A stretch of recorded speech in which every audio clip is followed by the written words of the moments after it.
আপনাদের সামনে মহামূল্যবান নসিহত পেশ করবেন হযরত মাওলানা সিরাজুল ইসলাম জিহাদি সাহেব। ওনাকে ওনার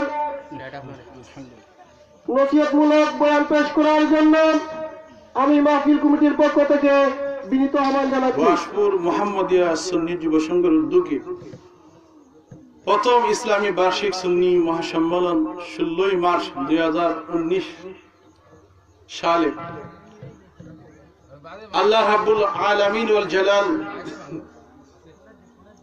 অত্যন্ত মায়া করে মহব্বত করে তার অসংখ্য গোলামদের থেকে আমাদেরকে বাছাই করে রব্বে কারীম আমাদেরকে এমন এক মজলিসের মধ্যে হাজির হওয়ার তৌফিক দান করেছেন যে মজলিস সম্পর্কে বিশ্ব নবী সাল্লাল্লাহু আলাইহি সাল্লাম বলেন, মাজালিসুল ইলম হিয়া রাউদাতুম মির রিয়াদিল জান্নাহ। যিনি বলুন সুবহানাল্লাহ। মাজালিসুল ইলম, ইলমের মজলিস, ইলমের জুলুস, ইলমের জলসা, ইলমের স্থান, যেখানে ইলমের চর্চা করা হয়। মাজালিসুল ইলম আয় মাজালিস ফিল কোরআন ওয়াল হাদিস। হাদিস শরীফ আছে মাজালিসুল ইলম দ্বারা কোরআন হাদিসের আলোচনার যে মাহফিল সেটাকে বোঝানো হয়েছে। সুবহানাল্লাহ বলেন না? সুবহানাল্লাহ। রাউদাতুম মির রিয়াদিল জান্নাহ, এটা জান্নাতের বাগান। সুবহানাল্লাহ বলবেন না? সুবহানাল্লাহ। জান্নাতের বাগানে বসা এটা একটা আল্লাহ তাআলার বড় নিয়ামত, ঠিক কি না? ঠিক। সবাই চাইলেও জান্নাতের বাগানে আসতে পারবে না। রব্বে কারীম যাদেরকে কবুল করেছেন তারাই আসতে পারবে। অত্যন্ত খুশি হলাম আজকের এই সুন্নি যুব সংঘের উদ্যোগে, ওয়াশপুর মুহাম্মদিয়া সুন্নি যুব সংঘের উদ্যোগে পবিত্র ঈদে মিলাদুন নবী সাল্লাল্লাহু আলাইহি ওয়াসাল্লাম উদযাপন এই মাহফিল দেখে অত্যন্ত আনন্দিত হলাম। আর একদিক দিয়ে অত্যন্ত মর্মাহত হলাম, কিছু আঘাত পেলাম। আঘাত পেলাম কেন? পোস্টারটা দেখলাম, নাম পড়লাম ওয়াইজিনদের। এখানে আমি দেখতে পাচ্ছি, আপনারা মাহফিল কমিটি আমার কাছে বিরক্ত হবেন না, যেখানে আমাদের মুহতারাম হুজুর আলহাজ কারি তাজউদ্দিন সাহেব, উনার নাম দেখা যাচ্ছে যে অনেক নিচে। আপনারা হয়তো আপনাদের এলাকার মানুষ, আপনারা অবশ্যই উনার সম্পর্কে জানেন। আর আমরা উনার কাছে পড়েছি, আমাদের উস্তাদরাও পড়েছেন। সুবহানাল্লাহ বলেন না? সুবহানাল্লাহ। শুধু যে আমি পড়েছি তা না, আনসারী সাহেবের নাম তো আপনারা শুনছেন।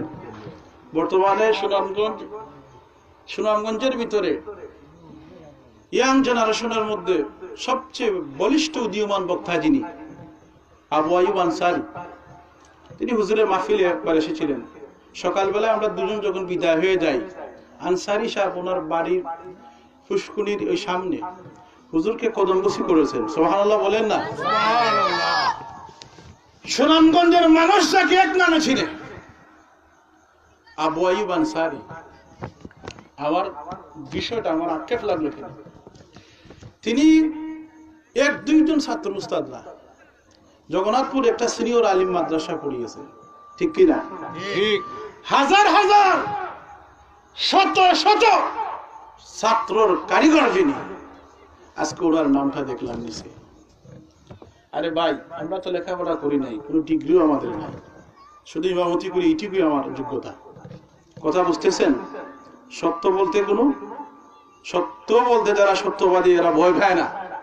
আমার ভিতরে কোনো ডিগ্রি নাই, আমার নামটাও ভুলে, কিন্তু হুজুরের নাম নিছে।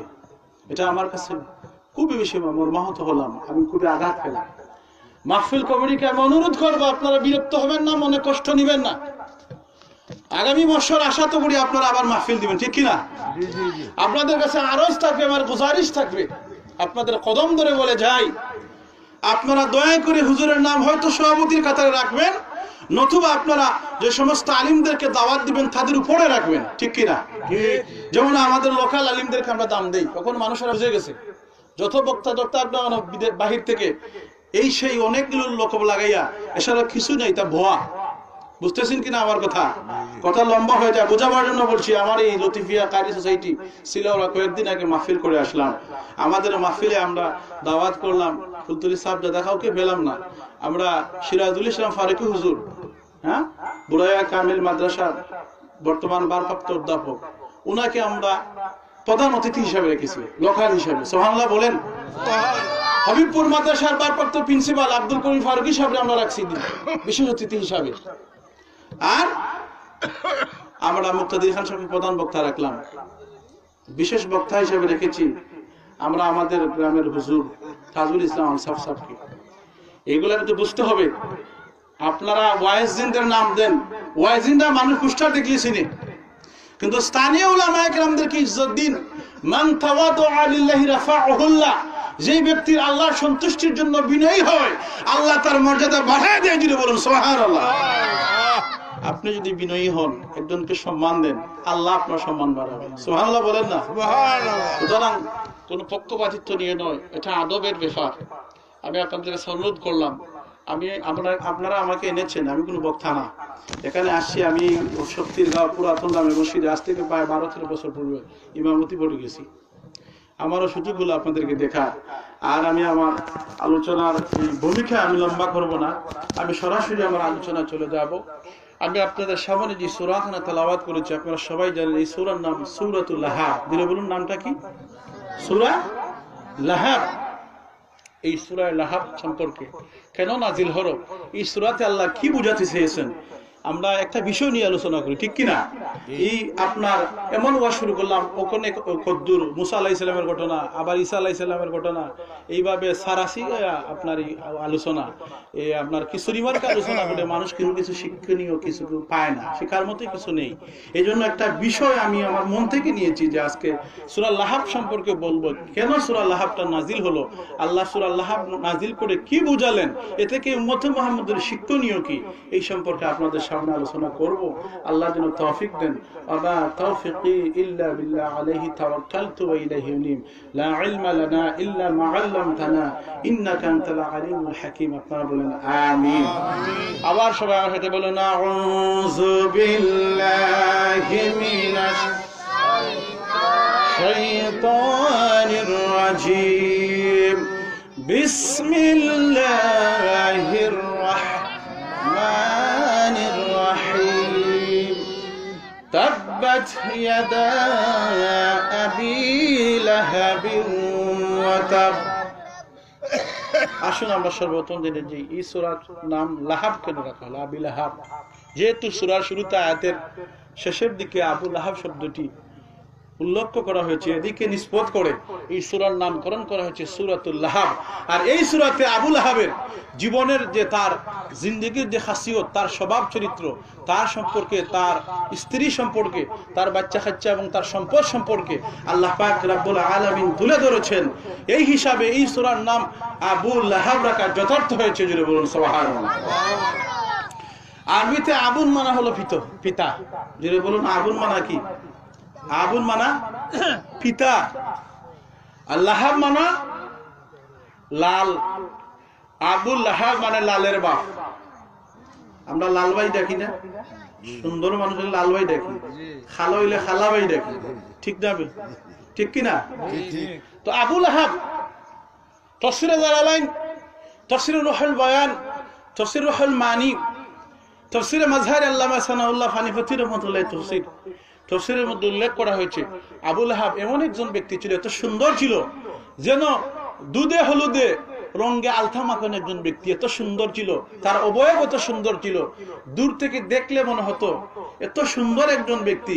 তার চেহারার আকার আকৃতি মোটামুটি কিছুটা অংশে বিশ্ব নবী সাল্লাল্লাহু আলাইহি সাল্লামের আকারের মতো দেখা যাইতো। যদি বলুন সুবহানাল্লাহ। কিন্তু কাফের ছিল। রাসূল সাল্লাল্লাহু আলাইহি সাল্লামের আকারের কিছু মিল রয়েছিল আবু লাহাবের, অত্যন্ত সুন্দর ছিল, তাই তাকে আবু লাহাব বলা হতো, লালের বাপ, লাল ছিল সে আবু লাহাব। তার শানে এই সূরাটা নাজিল হলো। এই সূরা মাক্কি, এতে কোনো সন্দেহ নাই। সূরাটা কি? মাক্কি। কিন্তু কখন নাজিল হয়েছে এ সম্পর্কে উলামায়ে কেরামদের দ্বিমত আছে নাজিল হওয়ার ব্যাপারে। তবে হ্যাঁ, উলামায়ে কেরামগণ বলেছেন যখন আল্লাহ পাক রব্বুল আলামিন নাজিল করলেন কোরআন শরীফের আয়াত, ওই আয়াত কোন আয়াত? বিসমিল্লাহির রহমানির রহিম, ইয়া আইয়ুহার রাসূল বাল্লিগ মা উনজিলা ইলাইকা মির রাব্বিক ওয়া ইন লাম তাফআল ফামা বাল্লাগতা রিসালাতাহু ওয়াল্লাহু ইয়াসিমুকা মিনান নাস ইন্নাল্লাহা লা ইয়াহদিল কওমাল কাফিরিন। সুবহানাল্লাহ বলবেন না? আল্লাহ পাক রব্বুল আলামিন কি বললেন এখানে? আল্লাহ বললেন ইয়া আইয়ুহার রাসূল, হে আমার রাসূল, বাল্লিগ, আপনি পৌঁছায় দিন, বাল্লিগ মা উনজিলা ইলাইকা, যা আমি নাজিল করেছি আপনার উপর, বাল্লিগ মা উনজিলা ইলাইকা মির রাব্বিক, আপনার প্রতিপালকের পক্ষ থেকে যা নাজিল করা হয়েছে আপনি তা পৌঁছায় দিন। সুবহানাল্লাহ বলেন। আপনাকে আমি যা নাজিল করছি আপনি তা পৌঁছায় দিন। এরপরে আবার আয়াত আল্লাহ নাজিল করলেন ওয়া আনজিরা আশিরাতাকাল আকরাবিন, আপনি আপনার নিকটবর্তীদেরকে ভয় দেখান। সুবহানাল্লাহ বলেন। এই সমস্ত আয়াতের দিকে লক্ষ্য করলে বোঝা যায় ইসলামের প্রাথমিক পর্যায়ে রাসূল সাল্লাল্লাহু আলাইহি ওয়াসাল্লামের উপর যখন ওহী নাজিল হলো, আল্লাহ নবী নবুয়তি লাভ করলেন। নবুয়তি লাভ করার পরে নবুয়তির শুরুর দিকে মুফাসসিরুল কিরামগণ বলেছেন এই সূরাটা নাজিল হয়েছে, জুড়ে বলুন সুবহানাল্লাহ। প্যারে হাজিরিন, এই সূরার মধ্যে আল্লাহ পাক রব্বুল আলামিনের হাবিব, এই যে সূরাটা নাজিল হলো, কেন নাজিল হলো? আল্লাহ যখন বলেন ইয়া আইয়ুহার রাসূল, হে আমার রাসূল, বাল্লিগ, আপনি পৌঁছায় দেন, বাল্লিগ মা উনজিলা ইলাইকা মির রাব্বিক, যা আপনার প্রতিপালকের পক্ষ থেকে আপনি নাজিলকৃত হয়েছেন তা পৌঁছায় দিন। যখন বিশ্ব নবী সাল্লাল্লাহু আলাইহি সাল্লাম, আল্লাহর নবী দ্বীনের দায়িত্ব, নবুয়তি পেয়েছেন, দায়িত্ব লাভ করেছেন, রাসূল সাল্লাল্লাহু আলাইহি ওয়াসাল্লাম আল্লাহ রাসূলের দায়িত্ব দ্বীন ইসলামকে প্রচার করার উদ্দেশ্যে বিশ্ব নবী সাল্লাল্লাহু আলাইহি সাল্লাম, আল্লাহর নবী আরবের মক্কার অদূরে একটি পাহাড় রয়েছে, ছোট্ট একটি পাহাড় যার নাম হলো বাতহা। যদি বলো নাম কি? বাতহা। আবার তাফসীরে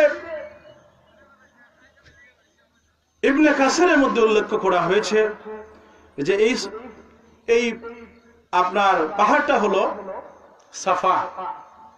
এই পাহাড়টার নাম সাফা পাহাড়। দ্বিমত রয়েছে। তো বিশ্ব নবী সাল্লাল্লাহু আলাইহি সাফা পর্বতে উঠলেন। আমার কথা তো বুঝতেছেন আপনারা?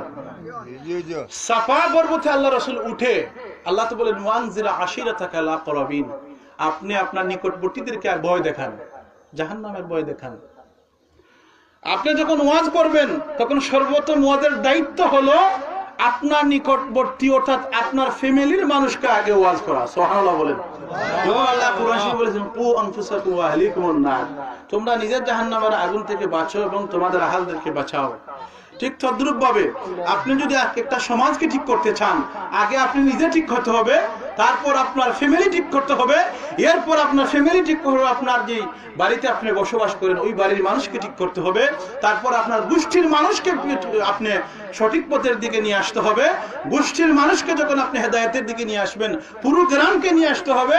পুরো গ্রামটাকে যখন আপনি সৎপথের দিকে নিয়ে আসবেন, আপনাকে পুরো এখন আপনার আহাল হয়ে গেল পুরো ইউনিয়নটা যখন আপনি সত্যর দিকে নিয়ে আসলেন, আপনি যখন সহি দিকে নিয়ে আসলেন, সঠিক রাস্তা নিয়ে আসলেন, এখন আপনার আহাল হয়ে গেল গোটা থানার মানুষকে, উপজেলার মানুষকে, জেলার মানুষকে, বিভাগের মানুষকে, দেশের মানুষকে, এভাবে করে করে সারা পৃথিবী আহাল হয়ে যায় একজন মুমিনের জন্য।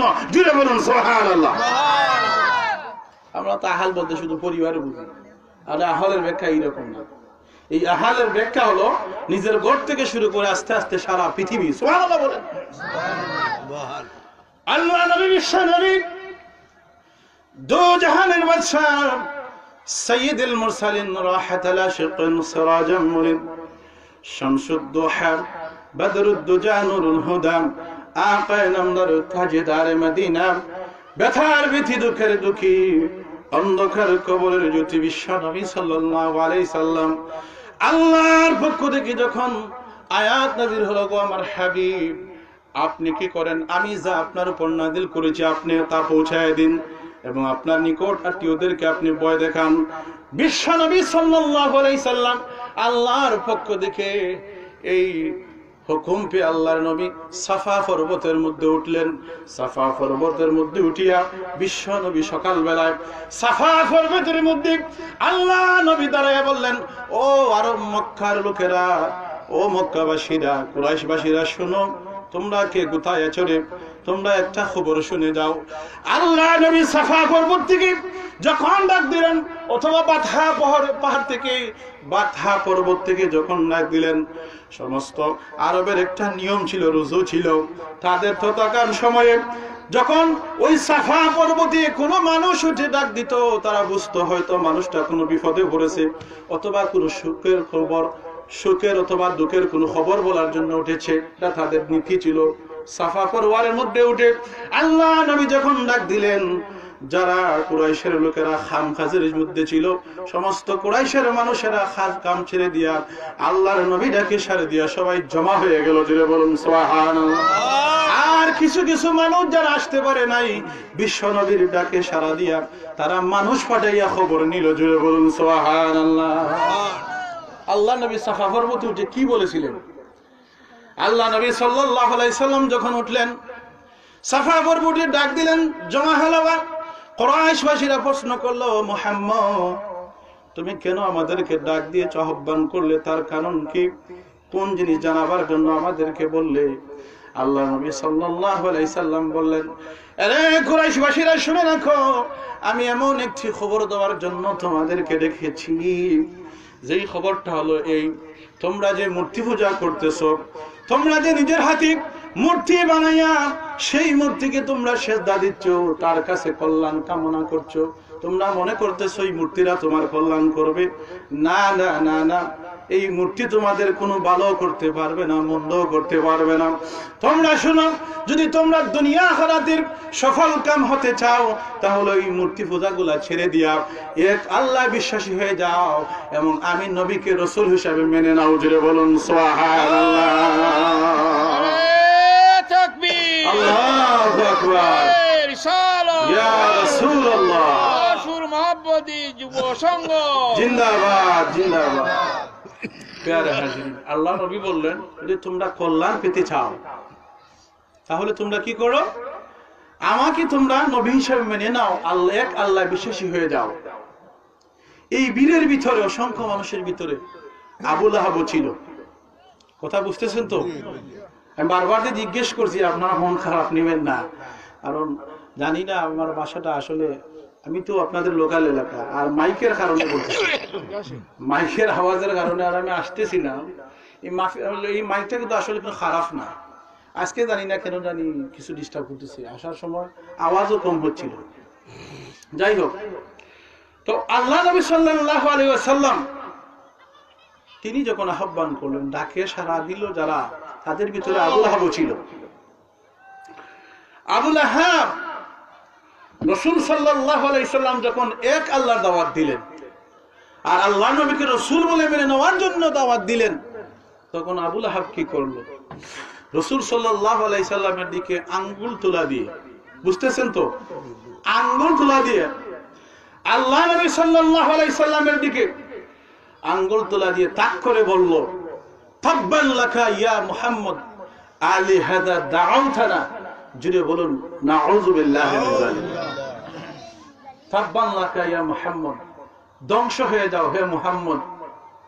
আলি হাদা দাউতানা, আই আলি হাদা জামাআতানা, আই মুহাম্মদ তুমি ধ্বংস হয়ে যাও, তুমি হালাক হয়ে যাও, তুমি কি এর জন্যই আমাদেরকে ডেকেছো? জুড়ে বলুন নাউযু বিল্লাহ। তুমি কত বড় সাহস! আমরা আমাদের বাপ দাদা থেকে এই ধর্ম পেয়েছি, সনাতন ধর্ম, আমরা মূর্তি পূজা করতেছি, সেই ধর্ম ছেড়ে দিয়া তুমি নতুন ধর্মের জন্য দাওয়াত দাও, নতুন ধর্মের জন্য দাওয়াত দাও, ওই নতুন ধর্মে ঢোকার জন্য। আর তুমি তো মুহাম্মদ, তোমাকে আমরা ভালো করে চিনি, তোমাকে আমরা রাসূল হিসেবে মেনে নেব, এটা কখনো সম্ভব না। তাব্বান লাকা ইয়া মুহাম্মদ, ধ্বংস হয়ে যাও হে মুহাম্মদ। আলি হাযা দাউতানা, তুমি কি এজন্যই আমাদেরকে ডেকেছো? আই আলি হাযা জামাআতানা, তুমি কি এজন্য আমাদেরকে একত্রিত করেছো? তুমি ধ্বংস হয়ে যাও।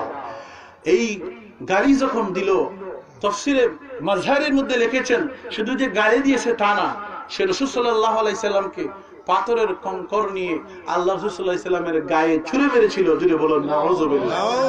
রাসূল সাল্লাল্লাহু আলাইহি সাল্লামের গায়ে পাথর ছুঁড়ে মেরেছিল বিশ্ব নবী সাল্লাল্লাহু আলাইহি সাল্লামের গায়ে। আল্লাহ নবী কোনো গালি দেন নাই, কোনো জবাবও দেন নাই। রাসূল সাল্লাল্লাহু আলাইহি সাল্লাম পাহাড় থেকে নেমে গেলেন। দুরূদ শরীফ বলুন, আল্লাহুম্মা সাল্লি আলা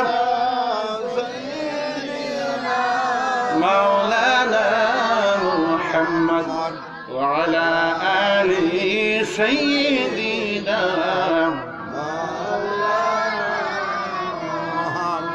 হিংসা ছাড়ো, নিন্দা ছাড়ো,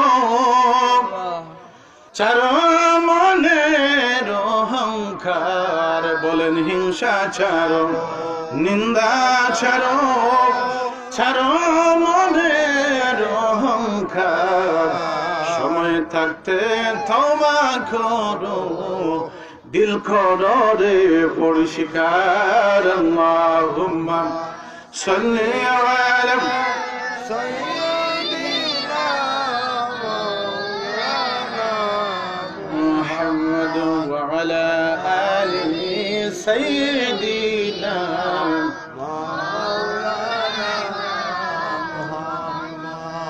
আফসোসের বিষয় এখানে হচ্ছে সুন্নি মাহফিল। আপনারা যে ওয়াজ মাহফিল দিয়েছিলেন, ওয়াজের উসিলায় মেলা হইছে না মেলার উসিলায় ওয়াজ হইছে? কথা বলেন না।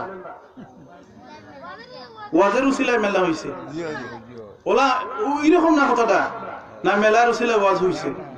কিন্তু ওয়াজে তো মানুষ নাই। আপনি জান্নাতের আশা করেন, আপনি মনে মনে পাবেন জান্নাতুল ফেরদাউসে চলে যাবেন, কি করে যাবেন? আপনি জানেন আল্লাহ রাসূল সাল্লাল্লাহু আলাইহি ওয়াসাল্লামের সাহাবা আবু বকর সিদ্দিক রাদিয়াল্লাহু তাআলা আনহু তিনি বলেছিলেন, হুব্বিবা ইলাইয়া মিন দুনিয়াকুম সালাসা। জুড়ে বলুন সুবহানাল্লাহ। পৃথিবীর জমিনে তিনটা জিনিস আমি আবু বকরের কাছে সবচেয়ে বেশি প্রিয়। সুবহানাল্লাহ বলেন। কার কাছে প্রিয়? সাইয়্যিদিনা আবু বকর সিদ্দিক রাদিয়াল্লাহু তাআলা আনহু, আল্লাহ রাসূলের প্রথম খলিফা। সুবহানাল্লাহ বলেন না। কি তিনটা জিনিস প্রিয়? তিনি প্রথমে বলেছিলেন, আন নাজরু ইলাইকা ইয়া রাসূলুল্লাহ, আপনাকে দেখা আমার কাছে সবচেয়ে বেশি প্রিয়। সুবহানাল্লাহ। আপনি নবীর চেহারা দেখা আমার কাছে সবচেয়ে প্রিয়। আবু বকর সিদ্দিক একদিন খুব পেরেশান হয়ে মসজিদে নববীর মধ্যে আসলেন। আল্লাহ রাসূল সাল্লাল্লাহু আলাইহি ওয়াসাল্লাম দ্বীনের দাওয়াত দিয়ে এসেছেন, এই খবর শুনে অতি দ্রুত গতিতে হাঁপাইতে হাঁপাইতে মসজিদে নববীর সামনে এসে হাজির হয়ে রাসূল সাল্লাল্লাহু আলাইহি সাল্লামকে সালাম দিয়া আল্লাহর নবীর দিকে চেয়ে রইলেন। অবয়ব ভাবে এত সুন্দর ভাবে রাসূল সাল্লাল্লাহু আলাইহি সাল্লামের দিকে দৃষ্টি, অন্যদিকে আর কোনো দৃষ্টি নাই।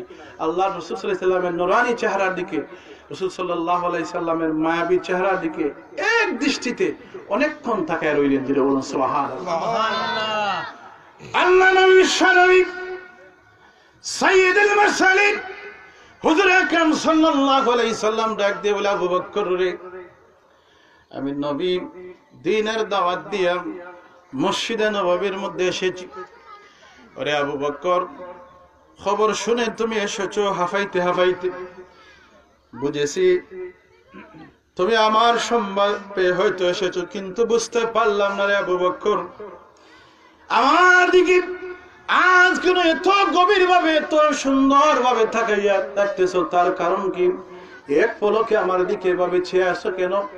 সাইয়েদিনা আবু বকর ডাক দিয়ে বলে, ইয়া রাসূলুল্লাহ, ইয়া হাবিবাল্লাহ, আমি যখন ইসলাম গ্রহণ করার আগে, আমি যখন ছিলাম তখন আমি ইসলাম গ্রহণ করার আগে মক্কার ভিতরে ধনী কয়েকজন ব্যক্তির মধ্যে আমি একজন ব্যক্তি ছিলাম। ইসলাম ধর্ম গ্রহণ করার পরে আমার সমস্ত সম্পদগুলা আপনার রাহে আমি বিলাইয়া দিয়েছি। ইয়া রাসূলুল্লাহ, ইয়া হাবিবাল্লাহ, ওগো আল্লাহর নবী, ওগো আল্লাহর নবী, বিশ্ব নবী, ও রাসূলুল্লাহ সাল্লাল্লাহু আলাইহি সাল্লাম, আমি দুনিয়ার জীবনে আমি যদিও এখন আমার সম্পদ নাই, আমি অনেক দিন হয়, একদিন দুই দিন, এক হোক দুই হোক তিন হোক পাঁচ হোক খানা নাই, আজব হয়ে যায়, 3 দিন হয়ে যায় খানা নাই। ইয়া রাসূলুল্লাহ, যখনই শুনলাম আপনি মসজিদে নববীর মধ্যে এসেছেন, আপনার আসার কথা শুনে আপনার চেহারার দিকে এই জন্য তাকালাম, আপনার চেহারার দিকে তাকালে পড়ে খোদার যে জ্বালা, পেটের যে খিদা, এই খিদার থাকে না গো নবী। এই জন্য আপনার চেহারার দিকে আমি তাকাইয়া আছি। আপনার চেহারার দিকে তাকাইলে আর খিদার কথা মনে হয় না। জোরে বলেন না সুবহানাল্লাহ। সাইয়েদনা আবু বকর বলেন, ও পৃথিবীর মানুষ শুনে রাখো, হুব্বিবা ইলাইয়া মিন দুনিয়াকুম সালাসা, পৃথিবীর জমিনে আমার কাছে 3টা জিনিস প্রিয় ছিল। 1 নম্বরে হলো আন-নাজরু ইলাইকা, আল্লাহ রাসূলকে দেখা, ওয়াল জুলুসু বাইনা ইয়াদাইকা, আর আল্লাহ নবীর মজলিস এই জায়গার মধ্যে হতো, রাসূল সাল্লাল্লাহু আলাইহি সাল্লাম যেখানে দ্বীনের আলোচনা করতেন, ওই মজলিসে যাইয়া রাসূলের কথাবার্তা শোনাম আমার কাছে সবচেয়ে বেশি প্রিয় ছিল। জুড়ে বলুন সুবহানাল্লাহ। এই যে আমরা রাসূলের এই মজলিসের কথা বলি, কোরআন হাদিসের কথা বলি, ঠিক কি না? মন গড়া কোনো কথা বলিনি। তাহলে এটা আবু বকরের মতো আমাদের কাছে প্রিয় হওয়ার দরকার ছিল কিনা? কথা বলেন। 3 নম্বর আবু বকর বলেন, ওরে পৃথিবীর মানুষ, 3 নম্বরে আমার কাছে সবচেয়ে বেশি প্রিয় হলো ওয়াইনফাকে মালি আলাইকা, ইয়া রাসূলুল্লাহ, আমার যত সম্পদ রয়েছে আপনার জন্য, মালি আলাইকা আইফি সাবিলিল্লাহ, আপনার জন্য আল্লাহর রাস্তায় আমার মালকে ব্যয় করা আমি আবু বকরের কাছে বেশি প্রিয়। জুড়ে বলেন না সুবহানাল্লাহ। যাই হোক বন্ধুরা আমার, যে কথাটা বলতেছিলাম, আল্লাহ রাসূল সাফা পর্বতে উঠেছিলেন, মনে আছে? দাওয়াত দিলেন, আবু লাহাব গালি দিল। আবু লাহাব ছিল সেই ব্যক্তি যে মক্কার কয়েকজন ধনীর ভিতরে একজন ধনী ছিল, কয়েকজন ধনীর ভিতরে একজন ধনী ছিল। আওলাদ আল্লাহ তাকে বেশি দান করেছিলেন, সম্পত্তির মালিক ছিল। প্যারে হাজরিন, রাসূল সাল্লাল্লাহু আলাইহি সাল্লামকে গালি দিল। আল্লাহ নবী গালির জবাব দিলেন না, কিছুই বললেন না। বিশ্বনবী পাহাড় থেকে নেমে গেলেন। রাসূল সাল্লাল্লাহু আলাইহি সাল্লাম যদিও নবী কিছু বললেন না, কিন্তু আমার আল্লাহ না বললে পারলেন না। রাসূলকে গালি দেওয়ার কারণে রাসূল গালি দেন নাই, কিন্তু আল্লাহ পাক রব্বুল আলামিন তাকে গালি দিয়া সূরা লাহব নাযিল করেছেন। জোরে বলেন সুবহানাল্লাহ। সুবহানাল্লাহ। আরো জোরে বলবেন না সুবহানাল্লাহ। আল্লাহ পাক তাকে, আল্লাহ পাক রব্বুল আলামিন তার প্রতি লানত দিয়ে কোরআন শরীফের সূরা নাযিল করেন, সূরা লাহাব। প্যারে হাজরিন, সেই আবু লাহাবের উপরে এই সূরা নাযিল হলো। আবু লাহাব বিশ্বনবী সাল্লাল্লাহু আলাইহি সাল্লাম আল্লাহ নবীকে গালি দিল, আল্লাহ নবী কোন গালি দিলেন না। আল্লাহ সহ্য করতে পারলেন না, আল্লাহ লানত দিয়ে সূরা নাযিল করলেন। আল্লাহ কি বললেন? বিসমিল্লাহির রহমানির রহিম, তাব্বাত ইয়াদা আবি লাহাবি ওয়া তাব। সুবহানাল্লাহ বলেন না সুবহানাল্লাহ। তাব্বাত ইয়াদা, ধ্বংস হোক আবু লাহাবের দুনো হাত। কয় হাত? দুনো হাত। সে কিন্তু এক হাত দেখাইছিল, আর আল্লাহ বলছেন দুনো হাত ধ্বংস হোক। সুবহানাল্লাহ বলবেন না সুবহানাল্লাহ। আল্লাহ নবীর দিকে আঙ্গুল তোলা দিয়ে, এক হাত তোলা দিয়ে আল্লাহ নবীকে বলেছিল তাব্বান লাকা ইয়া মুহাম্মদ, ধ্বংস হয়ে যাও হে মুহাম্মদ। আল্লাহ নবী গালি দেন নাই, কিন্তু আল্লাহ সহ্য করেন নাই। আল্লাহ পাক কোরআনের আয়াত নাযিল করে বললেন, এক হাত বললেন না, আল্লাহ বলেন আমার নবীর বিপক্ষে যে চলে গেছে, তাব্বাত ইয়াদা আবি লাহাবি, ধ্বংস হয়ে যাও আবি লাহাবের 2 হাত। তাব্বাত ইয়াদা আবি লাহাবি ওয়া তাব, শুধু 2 হাত ধ্বংস হোক তা না, আবু লাহাবও ধ্বংস হোক। জুড়ে বলেন না নাউযুবিল্লাহ। শুধু তার 2 হাত ধ্বংস না, সে নিজেও ধ্বংস হোক, সারা শরীর ধ্বংস হোক, সারা শরীর। 2 হাতের কথা তিনি উল্লেখ করলেন, ওই যে রাসূল সাল্লাল্লাহু আলাইহি ওয়াসাল্লামকে হাত দিয়ে ইশারা করে বলেছিল। এই 2 হাত দ্বারা তাফসীরে কেরাম কোন 2টি জিনিস বুঝিয়েছেন। এক হাত দ্বারা বুঝিয়েছেন যে তার ডান হাত দ্বারা তার দুনিয়া, আপনার দুনিয়া, ডান হাত দ্বারা তার আখিরাত, আর বাম হাত দ্বারা তার দুনিয়া, অর্থাৎ তার দুনিয়া আখিরাত বরবাদ। দিলে বলুন নাউযুবিল্লাহ। নাউযুবিল্লাহ। কথা বুঝতেছেন নি? 2 হাতের ব্যাখ্যা হলো, এক হাত দ্বারা তার দুনিয়া, আর এক হাত দ্বারা তার আখিরাত, তার দুনো জগৎ ধ্বংস হোক। আবু লাহাব, সেই আবু লাহাব সম্পদশালী ব্যক্তি ছিল। আল্লাহ রাসূল সাল্লাল্লাহু আলাইহি সাল্লাম এই আয়াত যখন নাযিল হলো, আবু জাহালের কানে যখন গেল, তাব্বাত ইয়াদা আবি লাহাবি ওয়া তাব, ধ্বংস হোক আবু লাহাব, এবং সে নিজেও ধ্বংস হোক। আবু লাহাব তেলে ভগ্নে জেলে উঠল। অত্যন্ত রাগ হলো, দেখলে কি আপন বাতিজা রাসূল সাল্লাল্লাহু আলাইহি সাল্লাম আবুল আহাবের কি আফন বাতিজা, জোরে বলুন কি আফন বাতিজা। শুধু বাতিজা তা না, আবার বেয়াই, বলবেন না সুবহানাল্লাহ। কি ছিল? বেয়াই ছিল। আল্লাহ রাসূলের দুই মেয়েকে আবুল আহাবের দুই সন্তানের কাছে বিয়ে দিয়েছিলেন। সুবহানাল্লাহ বলবেন না? কয় মেয়েকে? তখন ইসলামের মুশরিকদের বিরুদ্ধে ওই যে ওয়ালা তানকিহুল মুশরিকাতি, তোমরা বিবাহ দিও না মুশরিকের কাছে, এই আয়াত নাযিল হয় নাই। হাত্তা ইউমিনুনা, তোমরা মুশরিকের কাছে বিবাহ দিবা না যতক্ষণ না ঈমান আনে, এই আয়াত নাযিল হয় নাই। তখন জায়েজ ছিল। রাসূল সাল্লাল্লাহু আলাইহি সাল্লামের দুই মেয়ে উম্মে কুলসুম এবং রুকাইয়া, রাসূল সাল্লাল্লাহু আলাইহি সাল্লামের দুই মেয়েকে বিবাহ দিলেন। আবুল আহাবের তিন ছেলে ছিল। কয় ছেলে? তিন ছেলে। তিন ছেলের মধ্যে এক ছেলের নাম ছিল উতবা, আরেকজনের নাম ছিল উথাইবা, আরেকজনের নাম ছিল মাতআব। উতবা, উথাইবা, মাতআব, তিন সন্তান। তার তিনটা ছেলে ছিল, সম্পদ ছিল আবুল আহাবের। তার স্ত্রীর নাম ছিল উম্মে জামিল। উম্মে জামিল হলো তার কুনিয়ত, আর তার নাম ছিল আরওয়াহ। তাফসীরে দালাইনে বলাইছে তার নাম আরওয়াহ। আমরা আরওয়াহ হই না, আরওয়াহ এটা হি আরওয়াহ না, এটার নাম আরওয়াহ। প্যারে হাজিরিন, আবু জাহাব আল্লাহ রাসূলের চাচা, আবার রাসূল সাল্লাল্লাহু আলাইহি সাল্লামের বেয়াই, চাচাও বেয়াই। রাসূলের দুই মেয়েকে বিবাহ দিয়েছেন। আল্লাহর নবীর মেয়ে উম্মে কুলসুমকে বিবাহ দিয়েছিলেন উতাইবার কাছে। কার কাছে? উতাইবার কাছে। আবুল আহাবের ছেলে উতাইবার কাছে উম্মে কুলসুমকে বিবাহ দিয়েছিলেন। আর রুকায়াকে বিবাহ দিয়েছিলেন উতবার কাছে। আর তার আরেক সন্তান ছিল মাতআব, অনেক সম্পদের মালিক সে ছিল।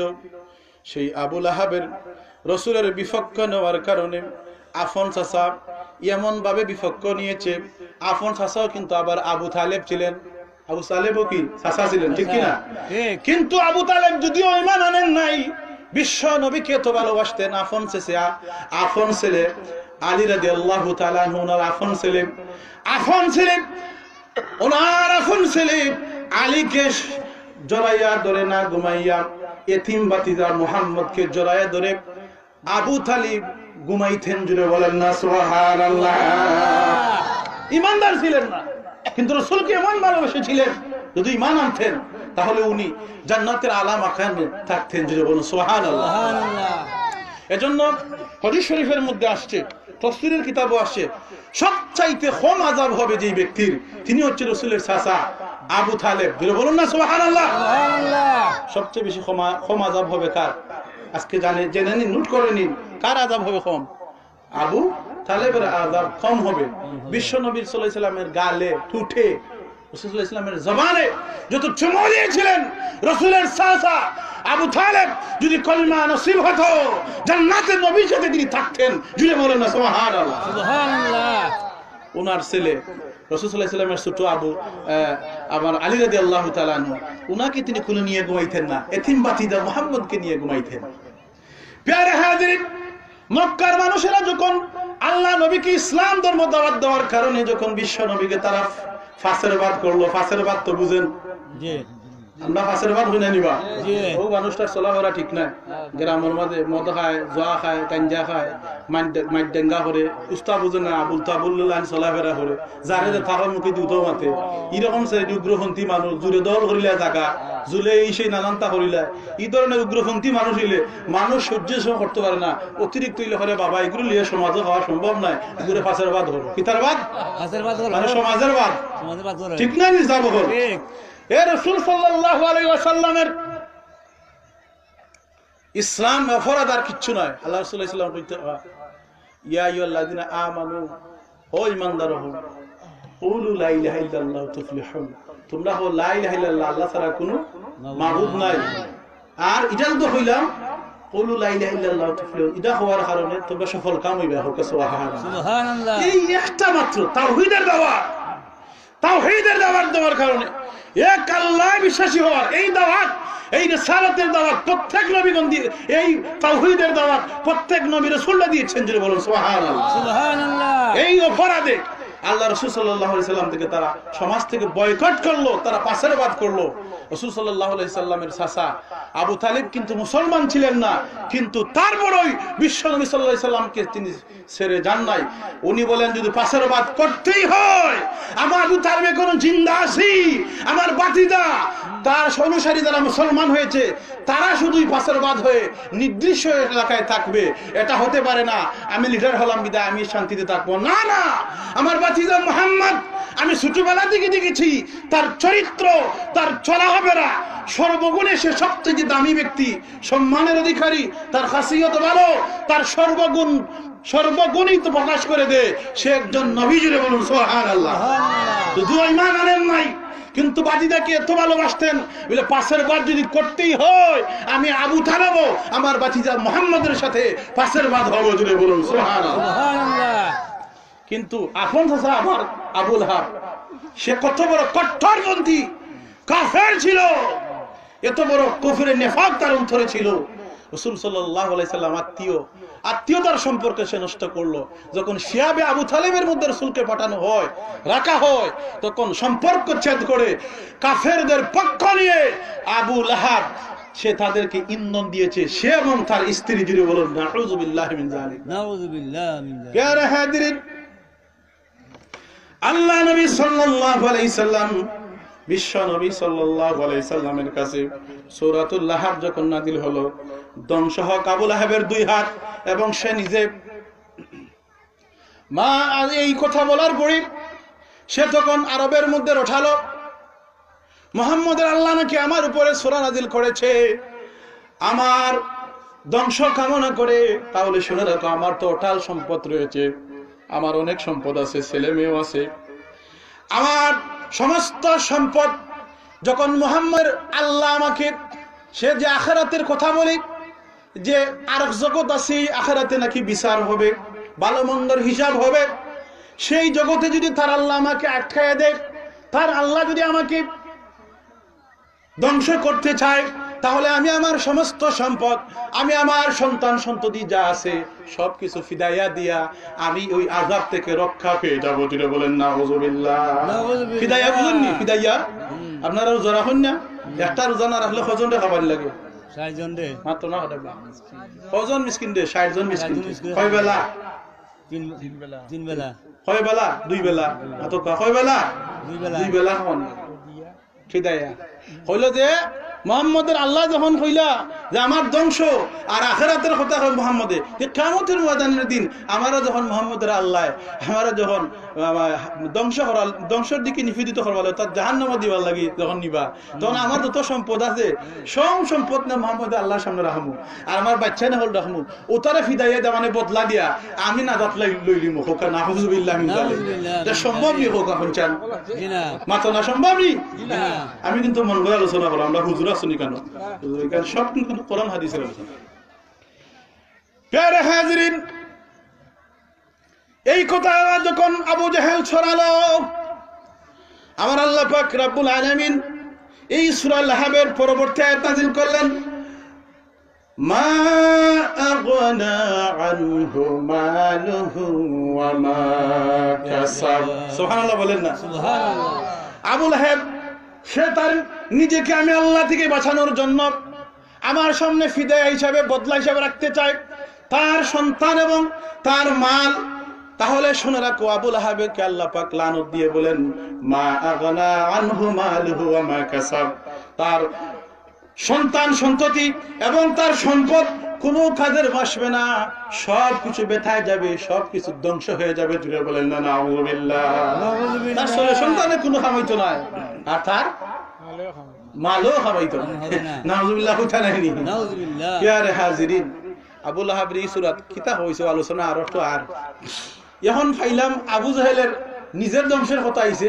এখন তার ওই উগ্রগামী করার কারণে কই আল্লাহর এই যে আল্লাহ আয়াত নাযিল করলা, ভয় দেখাইলা, কথা আছিল হে তওবা কইরা ইয়া ইসলামও হামাইতো, উল্টামি হইরা এখন কি তৈল হালো বাড়ার কারণে আল্লাহ আমাদের তোমার লামাইরাম তোমার সম্পদও খাম নাই মালেও নে খাম দিত না এখন সম্পদও খাম দেন না মালেও খাম দেন না নিষ্ফল হয়ে গেল আবু লাহাব খাম দিত না এখন এর পরে তার যে বউ উম্মে জামিল আমরা শুরু থাকতে পড়ছিলাম যখন ক্লাস 2 মাঝে যে এক বুড়ি আল্লাহ রসুল সাল্লাল্লাহু আলাইহি সাল্লামের রাস্তার খাটা ফিট করে রাখতো রসুল সাল্লাল্লাহু আলাইহি সাল্লাম এতে কষ্ট পায় ঠিক কি না কথা কোন এখানে যাবো আল্লাহ নবী বিশ্ব নবী সাইয়্যিদুল মুরসালিন এত মায়ার নবী ছিলেন বিশ্ব নবী সাল্লাল্লাহু আলাইহি সাল্লাম উম্মতের দরদি নবী আল্লাহ নবী জীবনে কোনোদিন কাউকে কটু কথা বলেন নাই আল্লাহ নবী কারো মনে কোনোদিন আঘাত দেন নাই আল্লাহর নবী সাল্লাল্লাহু আলাইহি সাল্লাম কাফেরেরা যখন বিশ্ব নবীকে আঘাত দিত আল্লাহ নবী সাল্লাল্লাহু আলাইহি সাল্লামকে পাথর মারতো ডিল মারতো আল্লাহ নবী পাথরের বদলা পাথর ডিল দিয়ে ডিলের বদলা নিতেন না কঙ্করের ডিল দিয়ে কঙ্করের বদলা নিতেন না বিশ্ব নবী কাফেরদের হাতের মধ্যে হাত লাগাইয়া বলতেন এরে ভাই তুমি যে আমাকে পাথর নিক্ষেপ করলে এই পাথরটা উঠাইয়া আমার উপর মারতে গিয়ে এই পাথরটা উঠাইতে একটা কষ্ট হয়েছে আবার স্পিড করে আমার উপর মারতে একটা কষ্ট হয়েছে দাও তোমার হাতটা একটু দাও আমি তোমার হাতটাকে একটু টিফাইয়া দেই আল্লাহ নবী বিশ্ব নবী সাল্লাল্লাহু আলাইহি সাল্লাম যখনই কোনো কাফিরের হাতের মধ্যে হাত রাখতেন পরশ পাথরের মধ্যে আরেকটি পাথর লাগাইলে পরে যেমন পরশ পাথরের গুণ চলে আসে ঠিক তদ্রূপ ভাবে আল্লাহ নবীর সুন্দর আচরণ খুলুকুন আযীম আল্লাহ রাসূলের মহান আচরণ এত সুন্দর আচরণ ছিল কাফিরদের হাতের মধ্যে হাত লাগাইয়া হাতকে যখন টিফাইয়া দিতেন তারা বলতো না না ইনি কোনো সাধারণ ব্যক্তি না যদি আরবের কোনো সাধারণ ব্যক্তি থাকতেন সাধারণ কোনো ব্যক্তি হতো তাহলে আমি ডিল মেরেছিলাম ডিলের বদলে ডিল পাওয়ার কথা আমি কঙ্কর নিক্ষেপ করেছিলাম কঙ্করের বদলে কঙ্কর পাওয়ার কথা আমি গালি দিয়েছিলাম গালির বদলে গালি পাওয়ার কথা আমাকে গালি দিল না কঙ্কর নিক্ষেপ করলো না ডিল মানলো না তার এই আদর্শ তার এই সুন্দর ব্যবহার প্রমাণ করে দেয় তিনি নবী সুতরাং বিশ্ব নবীর কদম ধরে অনেক কাফিররা বলতো গো নবী আর দেরি করবেন না আপনার এই ব্যবহার আপনার এই আচরণ প্রমাণ করে দিয়েছে আপনি আল্লাহর রাসূল সুতরাং আর দেরি করবেন আপনি পড়ে দিন সুমধুর কালিমা লা ইলাহা ইল্লাল্লাহু মুহাম্মাদুর রাসূলুল্লাহ দিরে বলেন না সাল্লাল্লাহু আলাইহি ওয়াসাল্লাম নারায়ে তাকবীর আল্লাহু আকবার নারায়ে রিসালাত ইয়া রাসূলুল্লাহ প্যারে হাজিরিন এখন আসেন উম্মে জামিল রাসূল সাল্লাল্লাহু আলাইহি সাল্লাম যেই ওই যে মসজিদের নববীর মধ্যে আপনার রাসূল সাল্লাল্লাহু আলাইহি সাল্লাম নামাজ পড়তেন যেই জায়গার মধ্যে মক্কা থাকা অবস্থায় রাসূল সাল্লাল্লাহু আলাইহি সাল্লাম ওই জায়গায় রাস্তায় নামাজ পড়ার স্থানে যাতে রাসূলের কষ্ট হয় রাসূল সাল্লাল্লাহু আলাইহি সাল্লামের হুজরা মুবারক থেকে ওই স্থান পর্যন্ত মসজিদ পর্যন্ত সে কাঁটা বিছায় রাখতো আল্লাহ রাসূল হাঁটবার সময় ওই কাঁটা যেন রাসূলের পা মুবারকের মধ্যে দিয়া ঢুকে যায় বলে বলুন নাউযু বিল্লাহি মিন যালিক প্যারে হাজিরিন তার এই কালেকশনের কথা আসবে সাল্লাল্লাহু আলাইহি সাল্লাম আমার ওয়াজ আমি একটা সিস্টেমে নিয়ে আসতেছি ইনশাআল্লাহ আলোচনা হোক আপনারা চান না আমি এখনো আলোচনার সুন্দর আলোচনা রয়ে গেছে কিন্তু এখনো আমি মূল আলোচনা যাই নাই প্যারে হাজিরিন তখন রাসূল সাল্লাল্লাহু আলাইহি ওয়াসাল্লাম আল্লাহর নবী সাল্লাল্লাহু এই আলোচনা এটা তো তাফসীর করতেছি অনেক লম্বা আমাকে 2 ঘন্টা সময় দেওয়া হয়েছিল 2 ঘন্টা সময় এখনো 2 ঘন্টা হয়ে গেছে নাকি হ্যাঁ তাইলে কথা বলতে দিন আল্লাহুম্মা সাল্লি আলা মাওলানা মুহাম্মদ ওয়া আলা আলি সাইয়্যিদিনা মাওলানা মুহাম্মদ এই সূরার মধ্যে আল্লাহ পাক রব্বুল আলামিন সূরা লাহাবের মধ্যে আবু লাহাবের জন্য 3টা ভবিষ্যৎবাণী দিয়েছেন এটা খারাপ ভবিষ্যৎবাণী যেটা বলুন নাউযুবিল্লাহ কয়টা ভবিষ্যৎবাণী 3টা আবু লাহাবের জন্য প্রথমটা হলো তার ভবিষ্যৎবাণী খারাপ সে নিজে ধ্বংস হবে দ্বিতীয় হলো তার ধন সম্পদ এবং সন্তানাদিও ধ্বংস হবে আর তৃতীয় তার যেটা আল্লাহ পাক রব্বুল আলামিন খারাপ সংবাদ দিয়েছিলেন সেটা হলো সে চিরস্থায়ীভাবে জাহান্নামে প্রবেশ করবে যেটা বলুন নাউযুবিল্লাহ মিন যালিক নাউযুবিল্লাহ এখন একটা প্রশ্ন আসতে পারে আবু লাহাব না হয় সে আর রাসূলের সাথে বিয়াদবি করেছিল রাসূলুল্লাহ সাল্লাল্লাহু আলাইহি সাল্লামকে ডিল মেরেছিল, রসুলকে ধ্বংস হওয়ার কথা বলেছিল, এজন্য হয়তো সে আপনার ধ্বংস হবে, জাহান্নামে যাবে। তাহলে তার সন্তানরা কি দোষ করলো? এই সন্তানের দোষ হলো সে যে সন্তান দিয়ে বাহাদুরি দেখাইছিল, এই জন্য তার সন্তানও তার উপকারে আসবে না। আর তার মালের দোষ কি? বলে মাল দিয়ে রাসূল সাল্লাল্লাহু আলাইহি সাল্লাম আল্লাহ নবী সাল্লাল্লাহু আলাইহি সাল্লামের কাছে উপহাস করে আল্লাহর কাছ থেকে বেঁচে যাওয়ার কথা বলেছিল, এই জন্য তার মালও কোনো কাজে আসবে না। আর 3 নম্বর, তার স্ত্রীর কথা আসলে কেন? তার স্ত্রীও লেলিহান অগ্নির মধ্যে প্রবেশ করবে, জাহান্নামে যাবে। স্ত্রীর দুষ্টা কি? এই দুষ্টা বলার জন্য আমি এই আলোচনাটা নিয়ে আসছি। জুড়ে বলুন সুবহানাল্লাহ। স্ত্রীর দুষ্টা কি ছিল শুনুন। তার স্ত্রী যখন রাসূলের পথে খাটা বিছাইয়া দিত, খেজুরের এই আপনার খাটা, খেজুরের খাটা, তখন এই আচরণ দেখে আল্লাহ পাক বলেন, দেখো কি অবস্থা, সে তো নিজে একটা বন্ড, স্ত্রীও বন্ড। কথা বলেন। তার স্ত্রী কিন্তু আপনার আবু সুফিয়ানের বগ্নি ছিল, বগ্নিপতি ছিল আবু সুফিয়ানের। তখন আবু সুফিয়ান মুসলমান হন নাই। লিডারের মেয়ে ছিল উম্মে জামিল, তার নাম ছিল আরওয়া। সে যখন খাটা বিছাইয়ে দিল, আল্লাহ পাক পরে আবার না আয়াত নাযিল করে দিলেন। প্রথমে তার জন্য, তারপর তার মাল এবং সন্তানের জন্য। এবার বলেন সায়াসলা নারান যাতা লাহাবি ওয়া ইমরাতুহু, অচিরেই সে লেলিহান অগ্নির ভিতরে প্রবেশ করবে। শুধু সে না, তার স্ত্রীও। জুড়ে বলুন না নাউযুবিল্লাহ। স্ত্রী কেন লেলিহান অগ্নিশিখায় জাহান্নামে যাবে? ওই যে রাসূল সাল্লাল্লাহু আলাইহি ওয়াসাল্লামের পথে কাটা বিছিয়ে দিত, ওই কারণ। প্যারে হাজির, এই আয়াত যখন নাজিল হলো, উম্মে জামিল বিশ্বনবী সাল্লাল্লাহু আলাইহি সাল্লামকে গালি দিয়ে দিয়ে বিশ্বনবীকে মারার জন্য হাতের মধ্যে পাথর নিয়ে বাইর হইল, যে মুহাম্মদ দেখি আমার স্বামীর বিরুদ্ধে, মুহাম্মদের আল্লাহ নাকি আমার স্বামীর বিরুদ্ধে, আমার সন্তানদের বিরুদ্ধে, আমার স্বামীর সম্পদের বিরুদ্ধে, এমনকি আমার বিরুদ্ধে নাকি কোরআনের আয়াত নাযিল করেছে। সুতরাং মুহাম্মদকে যেখানেই পাবো তাকে হত্যা করব। আল্লাহ নবী সাল্লাল্লাহু আলাইহি সাল্লামের শাশি আবার বেয়াই, নাম হলো উম্মে জামিল, হাতের মধ্যে পাথর নিয়ে আল্লাহ নবীকে মারার জন্য বাইরে হলো। জুড়ে বলেন না নাউযুবিল্লাহ। আপনারা জুড়ে বলবেন না নাউযুবিল্লাহ। রাসূলকে মারবে, এই খবর কি আপনাদের জন্য ভালো? জুড়ে বলুন, এই খবর কি ভালো? তাহলে জুড়ে বলুন নাউযুবিল্লাহ। উম্মে জামিল আল্লাহ নবীকে মারার জন্য হাতের মধ্যে পাথর নিল, পাথর নিয়ে বিশ্ব নবীকে মারার জন্য বাইর হলো। আল্লাহ নবী সাল্লাল্লাহু আলাইহি সাল্লাম মা আসমা রাদিয়াল্লাহু তাআলা আনহু থেকে বর্ণিত, আসমা রাদিয়াল্লাহু তাআলা আনহু বলেন, আসমা রাদিয়াল্লাহু তাআলা আনহু থেকে বর্ণিত ইবনে কাসিরের মধ্যে একখানা হাদিস নকল করা হয়েছে। তিনি বলেছেন, আল্লাহ নবী সাল্লাল্লাহু আলাইহি সাল্লাম এবং আবু বকর সিদ্দিক রাদিয়াল্লাহু তাআলা আনহু যেই সময় উম্মে জামিল পাথর নিয়ে আল্লাহ নবীকে মারার জন্য বাইর হলো রাসূল সাল্লাল্লাহু আলাইহি সাল্লামকে গালি দিয়া, তখন বিশ্ব নবী আমরা হজ করার জন্য যেই মক্কার মধ্যে যাইয়া খানায়ে কাবা আমরা তওয়াফ করি, আল্লাহ নবী সেই খানায়ে কাবার প্রাঙ্গণের মধ্যে, খানায়ে কাবার সামনের মধ্যে দরজার সামনে বিশ্ব নবী এবং আবু বকর বসা ছিলেন। জুড়ে বলেন না সুবহানাল্লাহ। আল্লাহ নবী খানায়ে কাবার সামনে বসা ছিলেন। কথা বুঝতেছেন তো? বিশ্ব নবী খানায়ে কাবার সামনে, আবু বকরকে নিয়ে বসা। রাসূল সাল্লাল্লাহু আলাইহি সাল্লামকে এই গালি দিয়ে আসতেছে উনার বিয়াই এবং শাশি, নাম উম্মে জামিল, আর তার মূল নাম আরওয়া। সে যখন আসতেছে গালি দিয়া পাথর হাতে নিয়া, তখন রাসূল সাল্লাল্লাহু আলাইহি সাল্লামের সাহাবা আবু বকর বলেন, ইয়া রাসূলুল্লাহ, আমি দেখতে পাচ্ছি হাতে পাথর নিয়ে আপনাকে মারার জন্য আপনার শাশি গালি দিয়ে দিয়ে আপনাকে মারার জন্য আপনার দিকে দাবিতে হচ্ছে, অগ্রসর হচ্ছে। ইয়া রাসূলুল্লাহ, আর কিছুক্ষণ হাঁটলে আপনাকে সে দেখে ফেলবে, আপনার উপর পাথর নিক্ষেপ করবে। আল্লাহ রাসূল সাল্লাল্লাহু আলাইহি সাল্লাম বললেন, ও হে আবু বকর, শোনো, সে যদিও আমাকে মারতে এসেছে, কিন্তু সে আমাকে মারতে পারবে না। এরা বলুন, মারতে পারবে না। ইয়া রাসূলুল্লাহ, এটা কি করে? আল্লাহ রাসূল বলে, আবু বকর শোনো, এটা কি করে সেটা তুমি পড়ে জানবে। সুবহানাল্লাহ বলেন না। উম্মে জামিল গালি দিয়ে দিক আল্লাহ নবীকে মারার জন্য পাথর হাতে নিয়ে যখন আসতে শুরু করলো, আল্লাহ নবীর বিরুদ্ধে সে বিভিন্ন জায়গায় যাইয়া কুৎসার ওঠাইতো। রাসূল সাল্লাল্লাহু আলাইহি সাল্লামকে পাগল বলতো, তার স্বামী এবং সে মাজনুন বলতো, পাগল বলতো। রাসূলের নামে বিভিন্ন রকমের কুৎসার ওঠাইতো ওই মহিলা। আবার পায়ের মধ্যে খাটা যাতে বেঁধে তার জন্য সে খাটা বিছায়া রাখতো।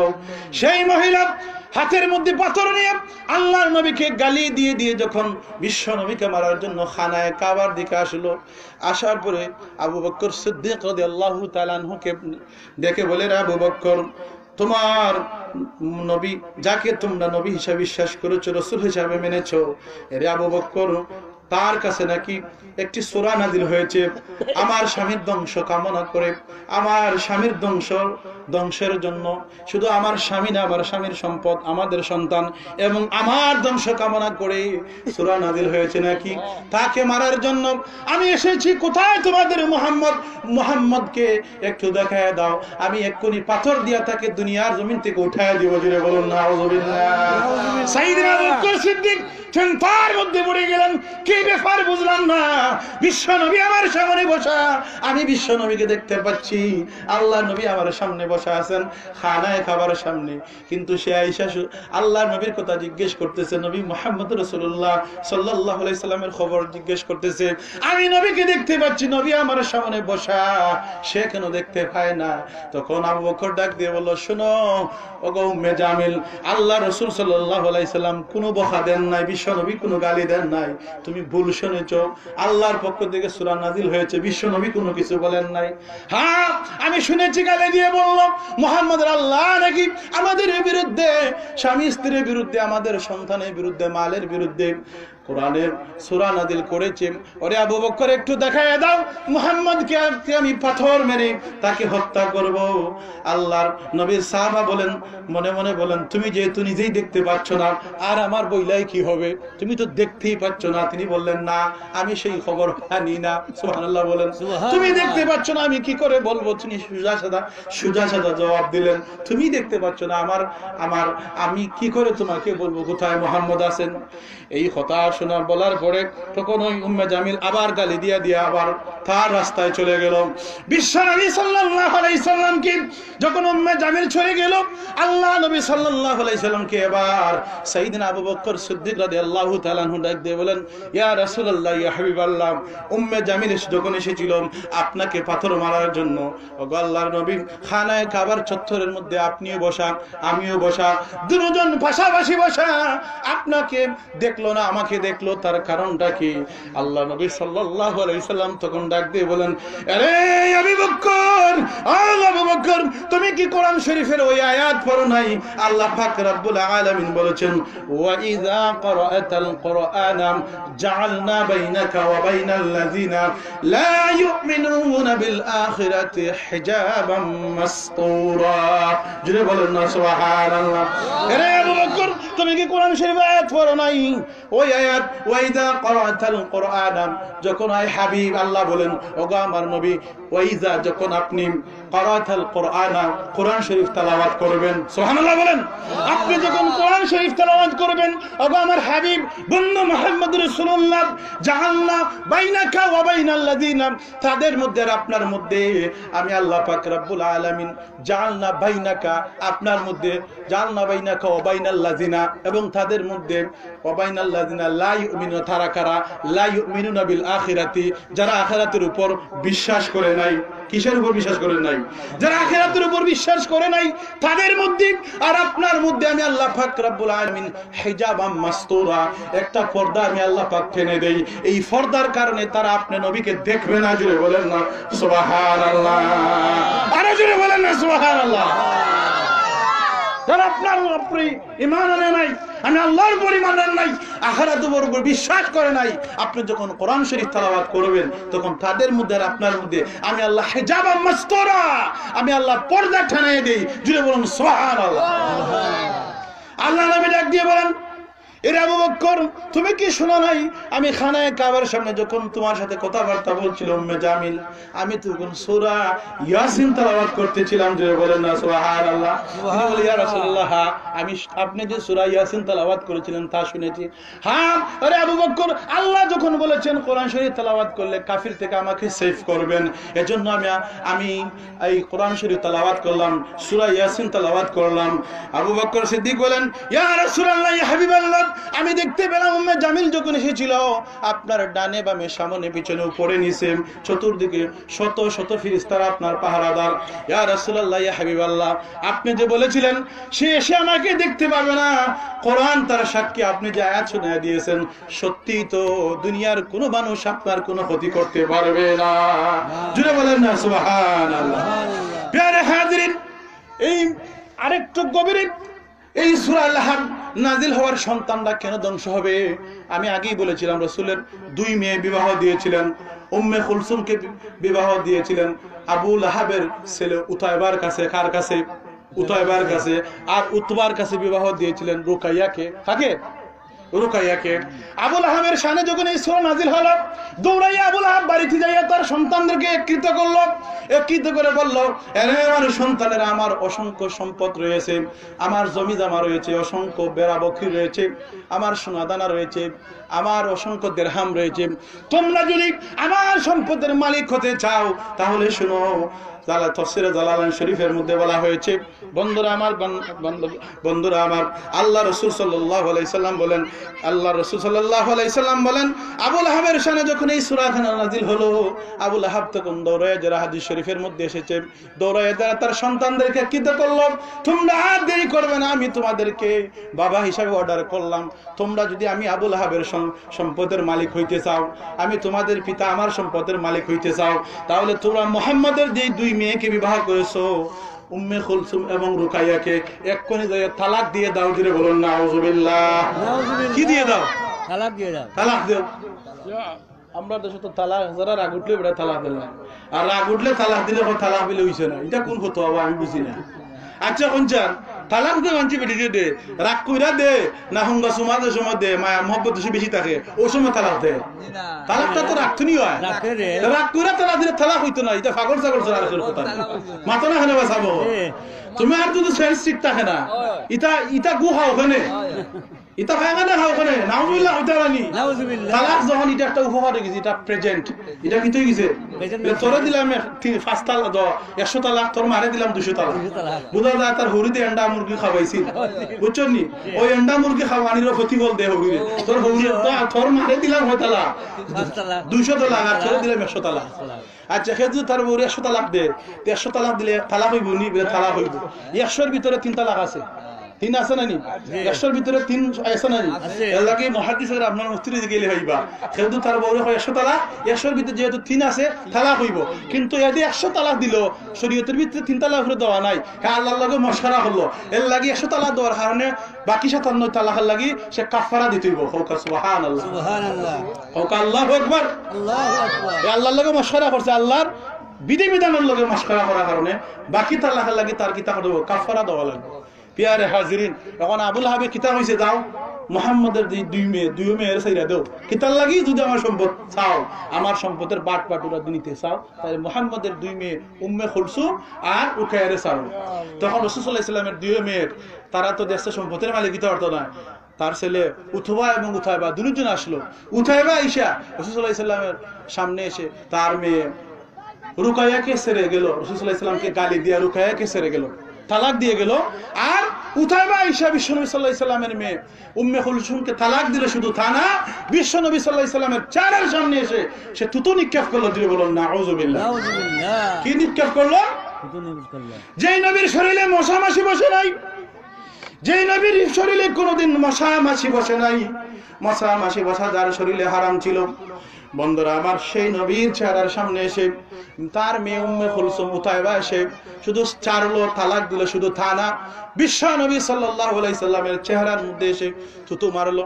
কিন্তু বিশ্ব নবীর চেহারার মধ্যে থু পড়ে নাই, কিন্তু তারপরও তো বড় ধরনের সাহস করেছে, বড় ধরনের একটা পাপ করেছে, ঠিক কিনা? কথা বলে আমার আল্লাহ পাক রব্বুল আলামিন সহ্য করতে পারেন নাই, এজন্য আল্লাহ বলেছেন মাগনা আনহু মালুহু ওয়া মা কাসাব, তার সম্পদ এবং সন্তানেরা কোনো কাজে আসবে না।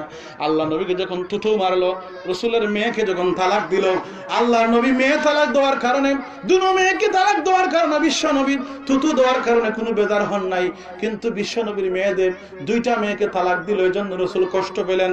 আল্লাহ নবী কষ্ট পেয়ে তাফসীরের কিতাবে লেখেন, তাফসীরে কুরতুবীর মধ্যে লেখেন, বিশ্ব নবী সাল্লাল্লাহু আলাইহি সাল্লাম জীবনে 3 বার বিশ্ব নবী সাল্লাল্লাহু আলাইহি সাল্লাম বদদুয়া করেছিলেন। যিনি বলুন নাউযুবিল্লাহ। জীবনে 3 বার 3 জন ব্যক্তির জন্য বিশ্ব নবী বদদুয়া করেছিলেন। আল্লাহ নবী উতাইবার জন্য বদদুয়া করেছিলেন। যে নবীর মেয়ে কুলসুমকে তালাক দিয়েছিল, আল্লাহর নবী বদদুয়া দিয়ে বলেছিলেন, হাদিস শরীফের মধ্যে এসেছে, আল্লাহুম্মা সাল্লিত আলাইহি কালবান মিন কিলাবিকা। যিনি বলেন নাউযুবিল্লাহ। আল্লাহুম্মা সাল্লিত আলাইহি কালবান মিন কিলাবিকা। আল্লাহ তোমার কোন জন্তুস্পদ কোন জানোয়ার তুমি কোন একটা জানোয়ারে তার হরিদি লাগাই দে বিজয় করিলাও। ওকা সুবহানাল্লাহ। এটা বুঝছো নি খোদার সরল তর্জমা এর কত হইল, আল্লাহ তোমার কোন জানোয়ার তুমি, কালবন শব্দের অর্থ হইল কুকুর। হোকাজ কালবন মানে কিতা কুকুর। কালবন শব্দের অর্থ কুকুর। তোমার এখানে যদিও কুকুর বোঝানো হয়েছে, কিন্তু কুকুরে কিন্তু আবু লাহাবের সন্তান উতাইবারে খাইছিল না। খাইছিল সিংহ, কিতা খাইছিল? বাঘে খাইছিল। মাত্র না কিতা খাইছিল? বাঘে খাইছিল। কালবনের একটা গুণ সিংহর মাঝে আছে, এর লাগে কালবন হওয়া হাদিসের মধ্যে এটাও ঠিক আছে। সুবহানাল্লাহ। আল্লাহ রাসূল কিতাব উদ্ধারিছেন, আল্লাহুম্মা সাল্লিত আলাইহি কালবান মিন কিলাবিকা। আল্লাহ তোমার কোন চতুষ্পদ জানোয়ার তুমি কোন একটা জানোয়ার ওর বিরুদ্ধে লাগাইয়া দেয়া, ওই জানোয়ারে তার উপরে বিজয় করে দাও। সুবহানাল্লাহ। আবু লাহাবে যখন শুনলো যে আল্লাহ রাসূল সাল্লাল্লাহু আলাইহি ওয়াসাল্লামে বদদুয়া দিছেন, হে বালা করি গান জানে, যদিও হে রাসূলে মানে না যে মুহাম্মদ যে দোয়া করে এটা আর ফিরায় না। সুবহানাল্লাহ। ওইটা নাই সুবহানাল্লাহ। কি দোয়া তার আল্লাহ ফিরাইয়া আনেন না, মাথুন না ফিরাইয়া দেন না। রাসূল সাল্লাল্লাহু আলাইহি ওয়াসাল্লামের বদদুয়া হইন না। আবু লাহাব বলল, এখন তো আমার বাচ্চারে বাঁচানি আমার লাগি বড় দায়িত্ব আরম্ভ হইছে, এখন আমার বাচ্চারে গিলা বাঁচাইতাম। ও হলো সিরিয়া যাইমু। কই যাইমু? সিরিয়া যাইমু। আমার বাচ্চারে বাঁচাইতাম। সিরিয়া যাওয়ার লাগি বডিগার্ড লইল লোক হতো, বারাঠি পাহারাদার। বডিগার্ড তো বুঝাও, এই বডিগার্ড লইল বারাঠিয়া পাহারা দেওয়ার লাগি। আর রওনা হইল সিরিয়ার উদ্দেশ্যে। সিরিয়াত গিয়া এক গির্জার সামনে তারা গিয়া থামলো। ওখানে তারা তাম্বুরা টাঙ্গাইল। তাম্বুরা টাঙ্গাইয়া ওই জায়গার মধ্যে যত মালপত্র লিয়া গেছিল সব মালপত্রের উপরে তারপরে গুম পাতাইল। আর সকল বডিগার্ড এলার্ম করে দিল, তোমরা কিতা করবা, চতুর্দিকে ওলা তোমরা সজাগ থাকবা যাতে আমার বাচ্চার কোনো ক্ষতি না হয়। ওখাসু নাউযুবিল্লাহি মিন যালিক। দুই হলে নাউযুবিল্লাহি মিন যালিক। বদদুয়া খেয়ে দিছই, হন না খেয়ে দিছেন বদদুয়া। আল্লাহ নবী বিশ্ব নবী যে নবী দু জাহানের বাদশাহ সাইয়্যিদুল মুরসালিন রাহাতুল আশিকিন সিরাজাম মুনির শামসুদ দুজা বদরুদ দুজা নূরুল হুদা কানামদার তাজুল মদিনা বেতার বেতি দুঃখের দুঃখে অন্ধকার কবরে জ্যোতি। বিশ্ব নবী যখনই কোনো দোয়া করেছেন ওই দোয়া খালি হাতে ফিরে আসে নাই। বাবারা আমার, বন্ধুরা আমার, সাইয়্যিদনা আলী ইবনে আবি তালিব, সাইয়্যিদনা আলী রাদিয়াল্লাহু তাআলা আনহু শীতের দিন কনকনে শীতের সময় বিশ্ব নবী সাল্লাল্লাহু আলাইহি সাল্লামের কাছে আমার নবীর শান শৌকত মর্যাদা কত বেশি।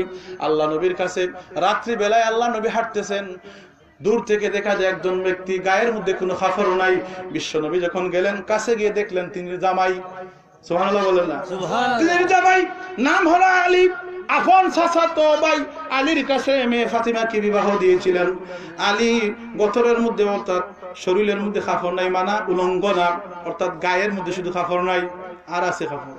আল্লাহ নবী ডাক দিয়ে বলে, আলী রে, এই কনকনা শীতের মধ্যে তুমি কেন গা উদাম করে এইভাবে হাঁটতেছ? ডাক দিয়ে বলে, ও আল্লাহর নবী, বিশ্ব নবী, ইয়া রাসূলুল্লাহ, ইয়া হাবিবাল্লাহ, এই কনকনা শীতের মধ্যে একদিন, 2 দিন, 3 দিন হয়ে যায়, কোনো খাবার নাই। বিশ্ব নবী গো, পেটের বুকে খানি নাই। বিশ্ব নবী খানা না থাকলে দেখবেন ঘুম আসে না। আপনি না খাইলে ঘুমায়নি? জি না। পেটের মুখ তাহলে কইবা বেন্দা লইয়া আসতে বেডিরে বাইরে ওঠাই খান, খেয়ে নে খানি দেরি। রোজা মাসও রোজা যারা রাখে দেখো এরা সেন্টিমিটার গরম থাকে। গরম থাকে না? ইফতারের টাইম ইফতার হইল না, গাল্লা আমি বইও ইফতার হইল, কেন নামাজার ঠেমা নামাজার লাগে না, লাগিনি নমা নামাজ তোর হন নাই অন্যের খানা হইতো হয় জলদি বাত রেডি রাখলে না, বাত কয় গোদা লইয়া হবো বাত রাঞ্জন লোক হঠাৎ হবো। সেন্টিমিটার ঠিক খানি না আইলে সেন্টিমিটার ঠিক থাকে না, মাইন্ড ঠিক থাকে না। তখন দেখা গেল কিতা আল্লাহ রাসূল সাল্লাল্লাহু আলাইহি ওয়াসাল্লাম সামনে আল্লাহ করা নিহার জামাই ফাতিমাতু সাইয়্যিদাতু নিসা আহলিল জান্নাহ, সমস্ত নারী সমাজের জান্নাতে যত নারী যাবে সমস্ত নারীদের সর্দারনি তিনি হচ্ছেন রাসূলের মেয়ে মা ফাতিমা। জিরে বলুন সুবহানাল্লাহ। আর আলী হচ্ছেন সেই আলী সাইয়্যিদাতু শাবাবুল আহলিল জান্নাহ, যিনি জান্নাতের সমস্ত যুবকদের সর্দার। জিরে বলুন না সুবহানাল্লাহ। আবার ওনার ছেলেদেরকে সাইয়্যিদাতি শাবাবিল আহলিল জান্নাহ বলা হয়েছে। রাসূল সাল্লাল্লাহু আলাইহি সাল্লাম আলী সম্পর্কে বলেছেন, আনা মদিনাতুল ইলম, আমি হচ্ছে ইলমের শহর, ওয়া আলিউন বাবুহা, আর সেই শহরের দরজা হচ্ছে আমার আলী। যিনি বলেন না সুবহানাল্লাহ। সেই আলী বলেন, রাসূল আল্লাহর নবী, আমার পেটে খিদা, বুকের জ্বালায়, আমি শীতের দিন গায়ের মধ্যে কাপড় নাই, খালি গায়ে হাঁটতেছি ইয়া রাসূলুল্লাহ, খানা নাই, এই জন্য আল্লাহ নবী, আলী রে আমার কাছে এই দুঃখ শোনাচ্ছ, তুমি জানো না আমি বিশ্ব নবী, চাইলে আমি এই তুর পাহাড়কে যদি বলি আল্লাহর কাছে, সমস্ত তুর পাহাড় আমার জন্য আল্লাহ সোনা বানিয়ে দিতে পারেন। সুবহানাল্লাহ বলেন না। আল্লাহ নবী একবার ঘুরে গেলেন মা ফাতিমার ঘরের মধ্যে যাওয়ার পরে ফাতিমা ডাক দিয়ে বলে, গো আল্লাহর নবী, গো আমার বাবা, ও গো আল্লাহর নবী, ও আমার বাবা, আজ কয়েক ওয়াক্ত হয়ে যায় খানা পিনা নাই, আমার ছেলেরও খানার জন্য তারা কাঁদতেছে। ও গো আল্লাহর নবী, যদি আপনি কিছু খাবারের ব্যবস্থা করে দিতেন। আল্লাহ রাসূল সাল্লাল্লাহু আলাইহি সাল্লাম নামাজের মধ্যে বসা অবস্থায় ছিলেন। মা ফাতিমা জাহরা রাদিয়াল্লাহু তাআলা আনহা, আল্লাহ নবী বললেন, নামাজের ভিতরে জায়নামাজটা আল্লাহ রাসূল সাল্লাল্লাহু আলাইহি সাল্লাম বলে, রে ফাতিমা, তুমি কি দুনিয়া চাও নাকি আখিরাত চাও? ফাতিমা রে, যদি দুনিয়া চাও, তুমি যে নামাজের যেই মুসাল্লার মধ্যে বসে আছো রে ফাতিমা, ওই মুসাল্লাটা একটু টান দাও, দেখবে মুসাল্লার ভিতরে কি জিনিস যাচ্ছে।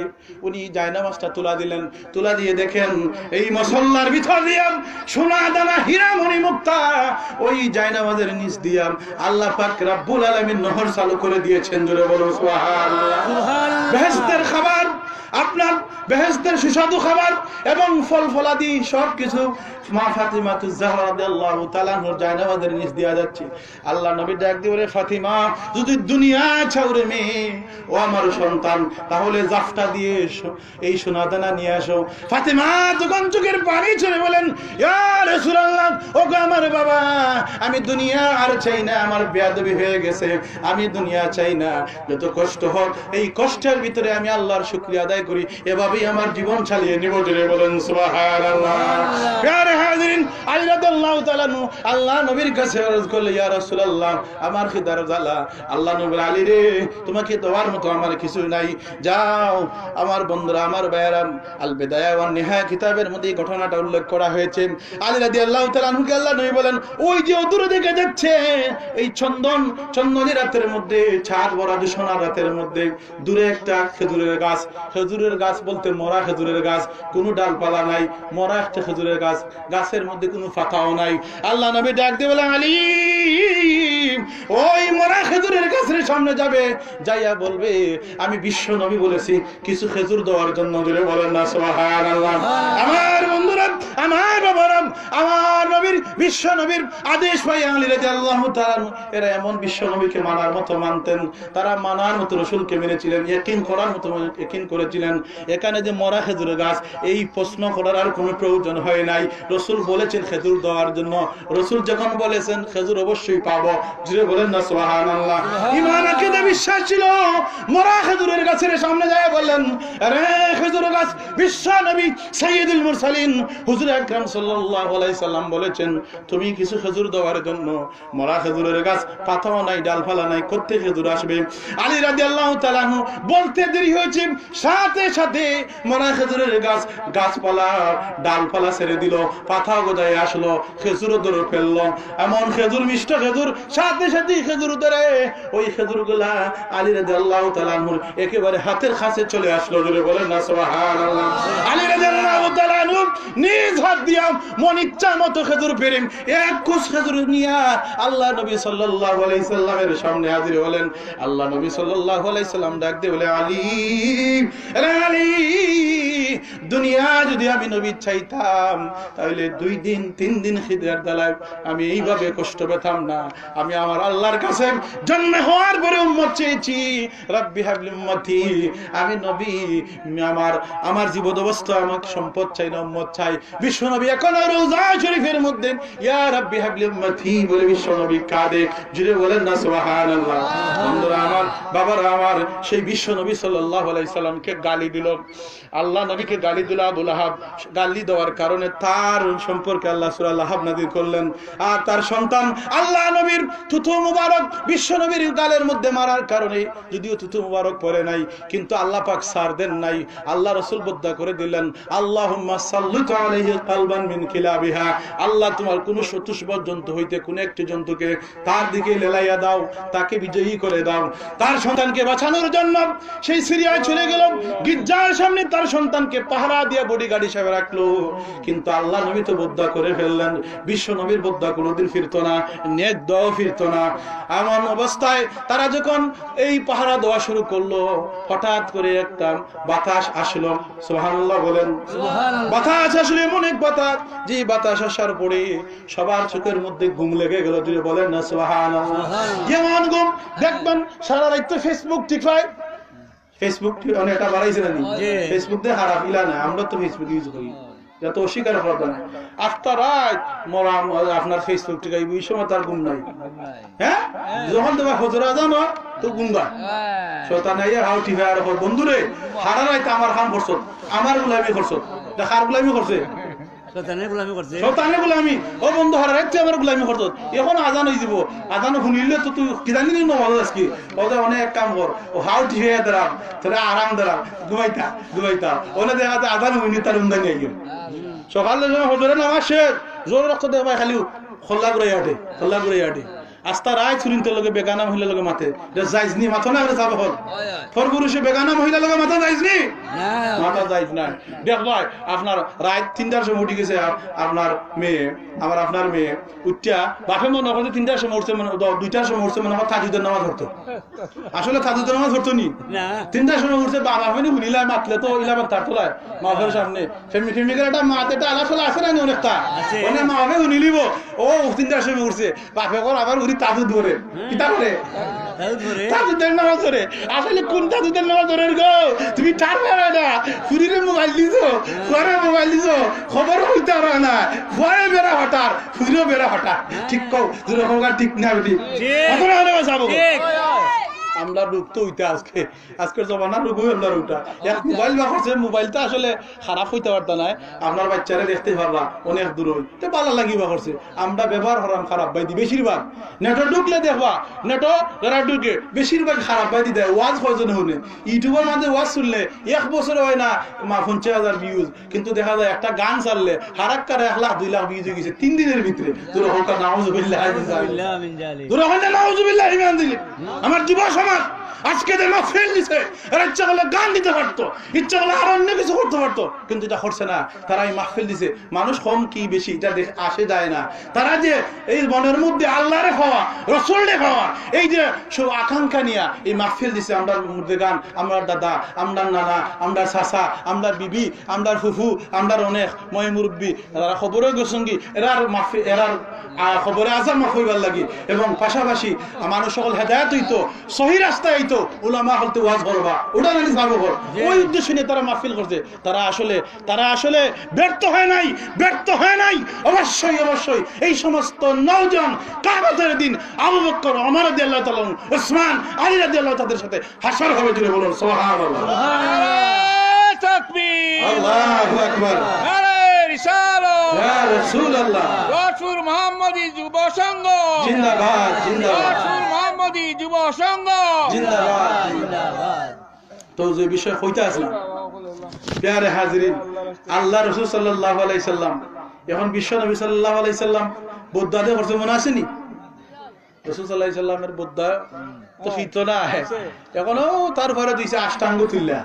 অষ্টাঙ্গ তো বুঝলা উপরে উপরে একবারে মাল দলা করি হল মালের উপরে দেখুন না। বৈশাখ মাস যখন আয় দান যাতে সুরে নানে, সুর আসুন না নি কিছু আপনারা গাত নাই, আমরা সিলাউরও আছে আছে নি কিছু আছে আছে আইরে সুর বল কিনা করতাম মিলাদ ইনশাআল্লাহ করব কানেকশন কিছু করতে পারেনি। আচ্ছা তাই তো এই যে খাসিয়ত মানুষের মধ্যে আপনারা তো আজকে মাহফিলও নাই, যার কারণে হইলে মেলার মানুষ বেশি, মাহফিলের কারণে মেলা হিকুত বেশি। হ্যাঁ উরুস যদি দিয়ে গাত মানুষের ভাব নি না ই গাত আমি দেখে গেছি আমি জানি নিবা পত্রিকা বাদ খাইছি আমি কথা না বা পত্রিকা বাদ খাইয়া গেছি। ইগার মানুষের কালচার কিছু জানি সকল বাদ দিতে আমি খোয়ার সম্ভব নাই। কিছু আছেন তো পাবলিক দুম পাবলিক যারা হৌটা যদি হইতো খালি একটা 3,000-4,000 টাকা দিয়ে ঘুরিয়া না যায় খালি ও সোনা বন্ধু তুই আমারে খল্লেরে দিবা না সোনা বন্ধু তুই আমারে পুতাটা দিছে দাইলা ফিরিতর খাতা দিয়ে যাক খাদিরা মাই গেল ইটা যদি হইতো তো মানুষ জাগাইল নিনি মাতনা জাগাইল নিনি কিন্তু এখানে তফসির মাহফিল অর্থাৎ যদিও সুন্নি যুব ঈদে মিলাদুন নবী হলকে মাহফিল তফসিরে আলোচনা করো মন করে আলোচনা করো কোনো মানুষ নাই হোক আছে না মিছা মাতনা আছে না মিছা বা মানুষ নাই তুমি জান্নাতের আশা করো গিলা এক ঘর তুমি বইয়া হয় শুনতাম ও গরো বইয়া খাতার তলে ও হুনমুনে ওয়াজি ওয়াজ বলতে কিতা করবা 10 টাকা দিলে মেমোরি তো ওয়াজ বইরা না দাও তোরা ইতা কিতা ওয়াজ হতো প্রতিদিন মাহফিল লিল্লাহ দিদি দিতে শেষ লিল্লাহ দৌড়া মাতনা নাই লিল্লাহ দৌড়া তুমি কোলা তো লিল্লাহ দৌড়া যারা লিল্লাহ দেয় এরা ইলা মাথে না মাতনা কেন বা জিনা তারা সঠিক ভাবে লিল্লাহ দিবে এরা মাথে নিতা মাতনা তার টার্গেট থাকে যে আমার ছেলে আমার বাতিদা আমার বাগনা এই গ্রামের মধ্যে যুব সমাজ তারা নওজোয়ান বসে মানুষের যা মন চায় তা করতে পারে ঠিক কিনা ঠিক আল্লাহ রাসূলুল্লাহ সাল্লাল্লাহু আলাইহি ওয়াসাল্লাম সাবআতুন ইযুল্লুহুমুল্লাহু ফি যিল্লিহি ইল্লা লা যিল্লা ইল্লা যিল্লু ইয়ামা লা যিল্লা ইল্লা যিল্লুহু সাবআতুন ইযুল্লুহুমুল্লাহু ফি যিল্লিহি ইয়ামা লা যিল্লা ইল্লা যিল্লুহু কিয়ামতের দিন আল্লাহ 7 করে মানুষে আল্লাহর ছায়ার তলে আশ্রয় দিবা আল্লাহর ছায়া ছাড়া যেদিন কোনো ছায়া থাকতো না হোক সুবহানাল্লাহ এই 7 করে মানুষকে ইমামুন আদিল ন্যায় বিচারক ব্যক্তি যে বিচারক ন্যায় বিচার করতে হোক সুবহানাল্লাহ আমরা আজিজুল হাবিব চাপ আমার স্নেহের ছোট ভাই সুন্দর বয়ান করে গেছেন সুদঘুষ সম্পর্কে বিচার সম্পর্কে আমরা দেশ ওলা দেলাইলে ঠাকুর ভাই লাল ভাই দাদা ভাই সামান্য দেলাইলে চা 2টা হইলে দিনটা রাত ধরে রাত্রে দিন করে ওয়া ঠিক না বেঠিক মাতো না খানে অথচ আল্লাহ কোন কিয়ামতের ময়দানে সাবআতুন ইযুল্লুহুমুল্লাহু ফি যিল্লিহি ইয়ামা লা যিল্লা ইল্লা যিল্লুহু 7 করে মানুষ আমি আল্লাহ আমার ছায়ার তলে জায়গা দিমু যদি আমার ছায়া ছাড়া কোনো জায়গা ছায়া থাকতো না এর মধ্যে ফার্স্ট ক্লাস হইলই মানুষ ইমামুন আদিলুন ন্যায়পরায়ণ বিচারক হোক সুবহানাল্লাহ সুবহানাল্লাহ আর 2 নম্বর আছে ওয়াশাবুন নাশা ফি ইবাদাতিল্লাহ ওই যুবক যে যুবক তার জওয়ানিটারে আল্লাহর গোলামির মধ্যে খাটাইছে হোক সুবহানাল্লাহ সুবহানাল্লাহ আর জোরে হইতা না সুবহানাল্লাহ আর 3 নম্বর ওই ব্যক্তি ওয়ারাজুলুন কলবুহু মুআল্লাকুন বিল মাসাজিদি ইযা খারাজা মিনহু হাত্তা ইয়াউদা ইলাইহি ওই ব্যক্তি কোন ব্যক্তি যার কলব সব সময় মসজিদের লগে লাগাই থাকতো কোনটার লগে মসজিদের লগে অন্তর লাগাই থাকতো ইযা খারাজা মিনহু হাত্তা ইয়াউদা ইলাইহি যখন হে বাড়াই আইতো আবার মসজিদ আওয়ার আগ পর্যন্ত তার অন্তরটা মসজিদের লগে ঝুকাই থাকতো হোক সুবহানাল্লাহ ও ভাইলে আরেক গুরু গেল কয় গুরু 3 গুরু কয় গুরু গেল 3 গুরু আর 4 গুরু মানুষ ওয়ারাজুলানে তাহাব্বা ফিল্লাহি ইজতামা ওয়া তাফাররাকা আলাইহি ওই 2 ব্যক্তি যেই 2 ব্যক্তির ভালোবাসা শুরু হইছিল আল্লাহরে দেয়া আবার কোন কারণে বিচ্ছেদ হইছে ওই আল্লাহরে খুশি কইরা আল্লাহর রাস্তায় তার ভালোবাসা শুরু হইছে আবার দুশমনি যখন শুরু হইছে আল্লাহর রাস্তায় বলে কিলা উদাহরণ কিলা বলে একজনের লগে আমি চলি মনে করো আজকে আমার ওই মাহফিলে আমার মাকমুন ভাই বা আরো যারা আছেন হারি সাহেব এরা লগে চলাফেরা করলাম এখন আমি বাদ হয়ে গেছি আমি এখন জোয়া খাওয়া ধরে নিলাম কিন্তু প্রথম আমি নামাজ পড়ছি মাকমুন ভাই হারি সাহেব মানুষ এই তো হারি সাহেব মানুষ নামাজও পড়েন এই দেখলা যে আমার এই বন্ধু তার নামাজ পড়ে এর লাগি হইছে মহব্বত এখন লগে আরেকজনের মহব্বত এখন আমি হতি গেছি গুমর হইছি গান করাই ইতা করাই মদ খাই জোয়া খালি মদ খাওয়া হয় না নিবে সাবা হল জয় বুশ হয় সুদ খাওয়া হয় সুদে মানে সুদ যে অনেকটা আপনার বর্তমানে এটা ফ্যাশন হয়ে গেছে সুদ কি হয়ে গেছে এটা ফ্যাশন হয়ে গেছে এই ধরনের আচরণ যখন আমার মধ্যে আই হয় তখন মাকতুন ভাই কইলা খারি যাবে বলে না এখন আর সিলাউরার খারি সিরাজুর লগে আমার আর চলা হইতো না কারণ সিরাজুর হতি গেছে আগে আল্লাহর রাস্তে ভালোবাসা আছিল আল হুব্বু ফিল্লাহ ওয়াল বুগদু ফিল্লাহ একজন মুমিনের ভালোবাসা আল্লাহর রাস্তে আবার তার লগে দুশমনি আল্লাহর রাস্তে আল্লাহ রাসূল সাল্লাল্লাহু আলাইহি সাল্লাম কইছেন ওয়ান আবি মুহাম্মদ রাদিয়াল্লাহু তাআলা আনহু قال قال رسول الله صلى الله عليه وسلم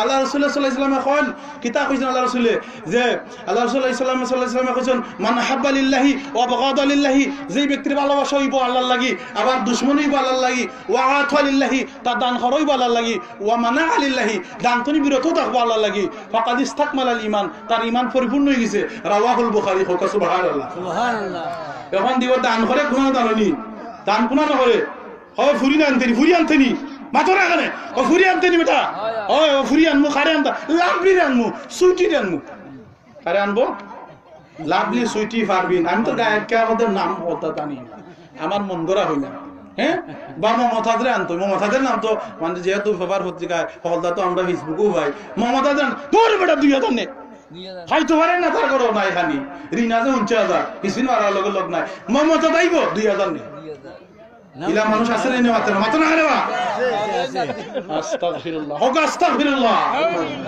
মমতাজরে আন্ত দিও দা হ্যাঁ ও সুইটি এগো কিতা লাগাইবা নয়া উঠছে ওগুরে আন্ত 500 দিলাইমু কিন্তু এই মাফেরা 2 টাকা দিত তার মন রাখবাই না ওটা ঠিক না বেঠিক ঠিক মাত্র না ঠিক না বেঠিক আল্লাহ রাসূল সাল্লাল্লাহু আলাইহি সাল্লাম কিতা কইছেন মহব্বত 2 ব্যক্তির যখন শুরু হয় আল্লাহর রাস্তে শুরু হয় ও রাজুলানে 2 ব্যক্তি রাজুলান দুইজনে বোঝানিছে তাহাব্বা ফিল্লাহ তারা ভালোবাসা হইছে আল্লাহর লাগি আর যখন তারার মধ্যে দুশমনি শুরু হইলো তাহাব্বা ফিল্লাহ ওই ইতামা তাফাররাক আলাইহি আর যখন তারার মধ্যে দুশমনি শুরু হইলো ওই আল্লাহর লাগি হোক সুবহানাল্লাহ ও হটা গেল মাত্র না হয়ে গেল হটা গেছে 60টা আও 5 নম্বরে 5 নম্বর কিতা যে ওয়ারাজুলুন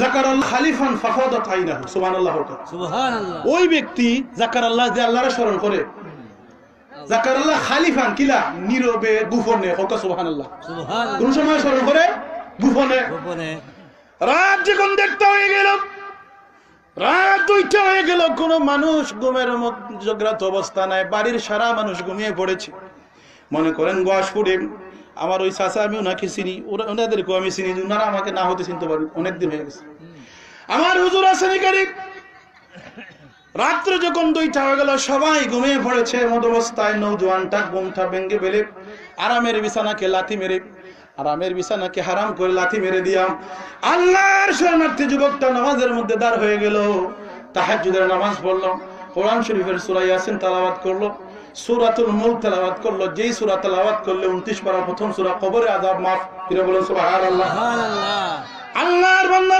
রুকু সিজদার মধ্যে রাত্রি গভীর বেলায় কাটিয়ে দিল গোপনে গোপনে জাহান্নামের ভয়ে কাঁদলো আল্লাহ পাক রব্বুল আলামিন বলেন ওই 7 গুরুর ভিতরে এক গুরু ওয়ারাজুলুন যাকারাল্লাহ খালিফান ওই ব্যক্তি যেই ব্যক্তি গোপনে আল্লাহ পাক রব্বুল আলামিনকে স্মরণ করে তা না শুধু যে স্মরণ করে তা না ফাফাদাত আইনাহু গোপনে আল্লাহকে স্মরণ করে 2 চক্ষু দিয়ে পানি জড়ায় জুড়ে বলুন সুবহানাল্লাহ আরো জুড়ে বলেন না সুবহানাল্লাহ গোপনে আল্লাহকে ভয় করে চক্ষু দিয়ে পানি ছাড়ে ওই ব্যক্তিকে আল্লাহ কিয়ামতের ময়দানের দিন আল্লাহর ছায়ার তলে আশ্রয় দিবেন জুড়ে বলেন না সুবহানাল্লাহ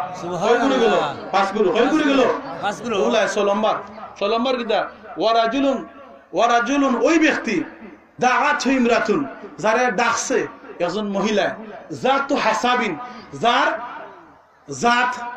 জাত বুঝুননি আমরা ওনা জাত দেখে বিয়ে করতে বেটা জাত মানে কি তখন জান দেখি বংশ জাতু হাসাবিন যার বংশ খুব ভালো বংশ আর ওয়া জামালিন মেয়েটা দেখতেও সুন্দর মেয়েটা দেখতো সুন্দর এমন একটা মেয়ে কিতা করলো ওয়ারাজুলুন দাআত ইমরাতুন ওই ব্যক্তিরা ডাক দিল দাওয়াত করলো কোন কিতা লাগে দাওয়াত দিছে বুঝছনি মানে খারাপই করবার লাগি কন্যা নাউজুবিল্লাহ কিন্তু তার জাতও বলা মেয়ের কিতা বলা জাতও বলা আর ও জামালিন তার চেহারা সুন্দর ওই মেয়ে যখন ডাক দিল রাত 12টার সময় ফোন করে ওই তো কইছে তাজুদের নামাজ পড়ে মন আসেনি তাই বেটি উঠছে আসলে ফোন করার লাগি আর বাপে কয় আমার ভিতরে তাজুদের নামাজ পড়ে উঠতে কয় আইও আমরা বাসতলা রবাই দি নাউজুবিল্লাহ কন্যা খালি আরে লেফটিনে করে দিও জিনা করতো শুরু হয় মুখ দিয়ে জবান দিয়ে মাইতা লাগি জবান মুখ আর 2টা জিনিস হলো জাহান্নামের কারণ দজ্জাস্তান আর মুখ বুখারী শরীফের হাদিস হুজুর বহুত আছে ঠিক কি না পাতর না এখানে এই 2 জিনিসে জাহান্নামে নিব মুখে আর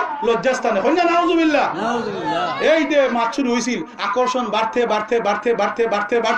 এমন অবস্থা গেছে এখন মেয়ে ভিডিও কল তারে দেখে হেও দেখে 2 চোখ কানাও দেখা দেখে বাড়াইতে দিনে দেখে যেতে তো কইতে কাম করিলাম আইও আমদার গরের ভিতরে দি নাউজুবিল্লাহ কইতে না সুন্দর একটা মেয়ে ওই রাজুলুন দাআত ইমরাহুন ওই যুবকরে অথবা আপনার অর্ধবয়সী থাকুক তারা দাওয়াত করলো ইমরাতুন জাতু হাসাবিন যার জাত বালা ও জামালি এবং সুন্দর কিন্তু এই যুবক কিতা কইছে না এই যুবক কইছে ফাকালা ইন্নী আখাফুল্লাহ হোক সুবহানাল্লাহ যুবকে কইছে ফাকালা সে বলল সুতরাং সে বলল ইন্নী নিশ্চয় আখাফুল্লাহ আমি আল্লাহরে ডরাই তুমি আমার লিয়া রং তামাশা কেন করতায় মজ মস্তি করতায় এটা কেউ না দেখো আল্লাহ দেখবা হোক সুবহানাল্লাহ কারণ লা তুদরিকুল আবসার ওয়া হুয়া ইদরিকুল আবসার কোন দৃষ্টি শক্তি আল্লাহর ফাঁকি দিতে পারে না বরং সমস্ত দৃষ্টি শক্তি আল্লাহর অনুকূলে হোক সুবহানাল্লাহ আর 7 নম্বর কোন ব্যক্তি কোন গুণটা ওটা হইও আমি শেষ করিলাম 7 নম্বর ব্যক্তি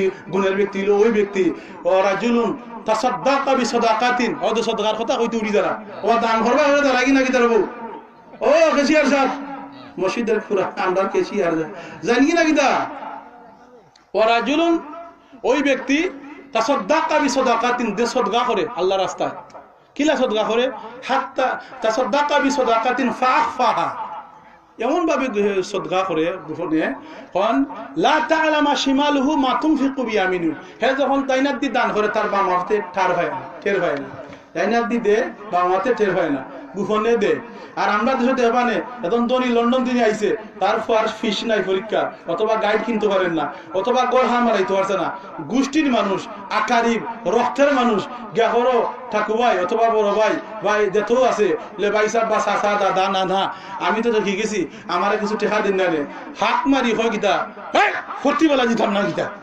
মজলিসের মাঝে হাক মারি হয় এর হাক মারার তো হইলাম টেকা কিছু দিব থুরা অতটা দিত না মানুষের দৃষ্টি খারবার লাগে কিতা খারবার লাগে মানুষের যারা মজলিসে যারা আছে হয়তো না বা ওরা তো দিয়ে হ্যাঁ হ্যাঁ ফর্তি বেলা ইসরায়েলের কিছু মানুষ আছে না আছে না আছে না নি পাঁচ খান হইয়া কথা কইয়া দে টেকা ই পাঁচ খান হইয়া কথা কইয়া দেওয়া তোমার এক আনো সব হইতো না পাথনা খানে বাঁচাবো হইব নি সব এখন হে ওই দে ফুটাইয়া মাফিরও দামটা ফুটাইয়া দে এটা যাইতেছে বিলে খেনে এখানে একজনে হয় এটার উদ্দেশ্য দেখে পালা কোনটা বিলে এটার উৎসাহর লাগি আর একজনে দিত ওইটা দিকে সুবহানাল্লাহ এটা উৎসাহর লাগি হরা হয় ইগু যাইতেছে কিন্তু যদি আপনার মনের মাঝে দেখা নিয়ে আইয় রিয়া আইয় ওই যে আপনার দান করা ই দান আপনার কবুল হইতো না আর কোন দান কবুল হইল তাসাদ্দাকা বিসাদাকাতিন ফাআখফাহা হাত্তা লা তা'লামা শিমালুহু মা তুনফিকু ইয়ামিনুহু যে তার ডাইনাতে যখন দান করে তার বাম হাতে হইতে পারে না হোক সুবহানাল্লাহ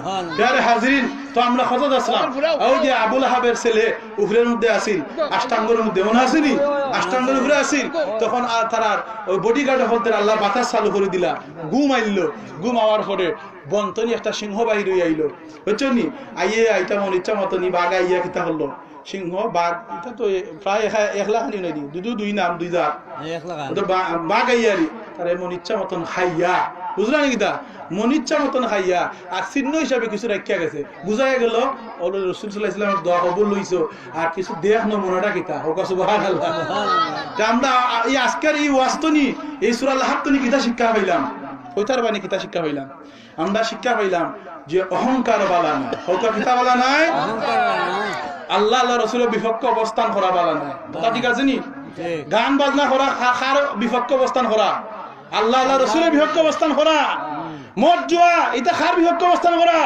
আল্লাহ রাসূলের বিপক্ষ অবস্থান করা সুদ খাওয়া খার বিপক্ষ অবস্থান করা আল্লাহ রাসূলের কইছেন হাদিস শরীফের মধ্যে আল্লাহর লগে আল্লাহ রাসূলের লগে যুদ্ধ করার মতো ক্ষমতা থাকলে বেশি কইরা সুদ খাও সমস্যা নাই আছে যুদ্ধ করার মতো ক্ষমতা আল্লাহর লগে রাসূলের লগে ইলা বলে না শুনি আবার সুদগুলো হল যারা আছো বেজারও কোনো কথা নাই আমার আগে ওয়াজ হয়ে গেছেন আমার আজিজুল হক ভাই এখানে ওয়াজ করেছেন যে আল হাক্কু মুরুন সত্য তিক্ত সত্য তিক্ত বালা লাগুক না তোমার কোনো নাই ওমর রাদিয়াল্লাহু তাআলা বললেন হুব্বিবা ইলাইয়া মিন দুনিয়াকুম সালাসা তিনটা জিনিস আমি উমরে গেছে দুনিয়ার প্রিয় একটা হচ্ছে আলামরু বিল মারুফ বালা আমল লাগে আদেশ দেওয়া দুই নম্বরে কইছে ওয়া নাহি আনিল মুনকার ওয়া নাহানা আনিল মুনকার ওয়া দেখামো নিষেধ দেওয়া এটাও আমি উমরে গেছেন প্রিয় হোক সুবহানাল্লাহ তিন নম্বর কিতা কইছেন ওয়াকুলুল হাক্কি ওয়া ইন কানা মুরুন সদা সত্য সর্বদা সত্য কথা হওয়া এত যদি আমারে বাদ মনে করে কিচ্ছু আসে যায় না হোক সুবহানাল্লাহ আমরা সত্য কথা না হইনি ইমামতি গেলে সুদগুরের বিরুদ্ধে ওয়াজ করলে ইমামতি যাইব কি হ্যাঁ এর লাগি সুদের বিরুদ্ধে ওয়াজ করে না আমারে একজনে কয় ইমাম সাহেব আপনার 6 মাস যায় না 7 মাস যায় না ইমামতি ছুটি যায় কারণ কি